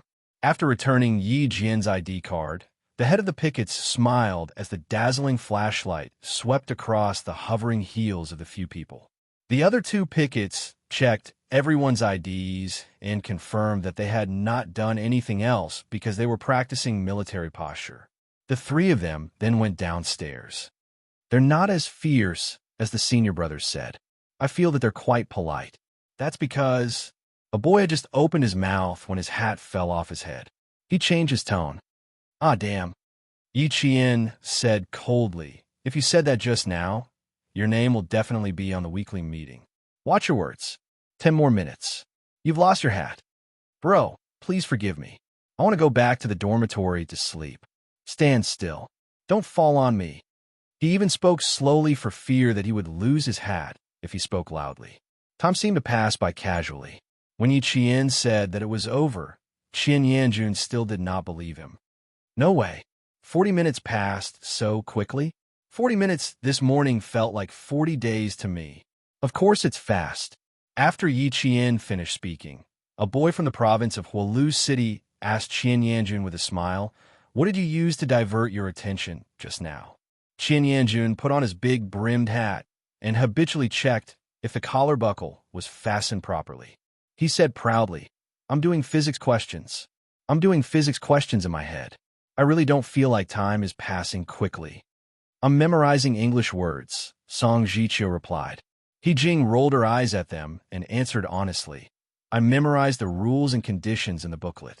Didn't the teacher say that we should take our time in year 1 and year 2 and focus on studying in year 3 and year 4? You guys only think about studying every day? Heh, now that we focus on studying, it's fine as long as we don't fail our subjects and don't take makeup exams. Do you still think that you're a high school student and study hard day and night? Learning in a military academy was not as important as learning in a key university. For example, if a very capable but sickly top student were to enter a military academy, he would realize that the capital he was so proud of was nothing in terms of physical fitness, military affairs, and internal affairs. After she finished speaking, she asked Yi Qian, what about you? Me? Hearing this, Yi Qian paused for a moment before answering honestly. I'm thinking about my class schedule. There's a cryptography class that I find quite interesting. I plan to go to the library tomorrow night to look for some cryptography books to read. I'm also very interested in this. When I was in year 2, I was obsessed with Morse code. It was because of this that I applied for the military academy. The boy from Shanghai took over the topic excitedly. I also like affine code very much. Yi Qian, what about you? Are you obsessed with that one?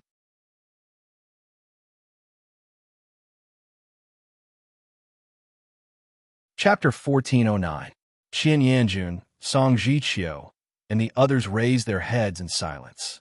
They really didn't understand these things. Yi Qian, who was also a top student, thought for a while before answering, I don't particularly like any of them, and I'm not crazy about any of them. But someone told me about them before, so I'm a little interested. Xia Jinyuan sent her to school to report. Along the way, he talked about most of the classes, especially cryptography, such as the tripartite cipher, IDFGVX cipher, Boole cipher, and Sifong cipher. He also suggested that she study cryptography carefully. Yi Qian, who had not been very interested in cryptography before, was also interested because he said that he was good at cryptography. The Shanghai top student was less excited after hearing that. He said, oh, discouraged, but in less than 3 seconds he did not give up and asked, have you tried to learn about cryptography? Learn about it. Yi Qian thought for a while and said with a smile, I'm going to learn about it. I also want to learn it better. Yes, we must learn it well. There are also experiments in cryptography. Yi Qian, we could do experiments together in the future. The clean and gentle Shanghai boy's eyes were shining because Yi Qian was the only girl he had met who was interested in cryptography. He would spare no effort to persuade her to study cryptography with him. Not only Morse cipher, but also many other cryptography. Virginia cipher, Etbash cipher, they're all alphabetic words, very interesting. The rest of the people, including Yi Qian, were confused. Excuse me, what kind of astronomy are you talking about? The Shanghai boy really liked it. He talked about Virginia cipher. Military intelligence needs to be encrypted, and usually a key is used. Only by finding the key can we get access to the file. I think our cryptography will definitely have the Virginia Code, and by then, more cipher? Sherlock Holmes cipher? Jing was completely confused.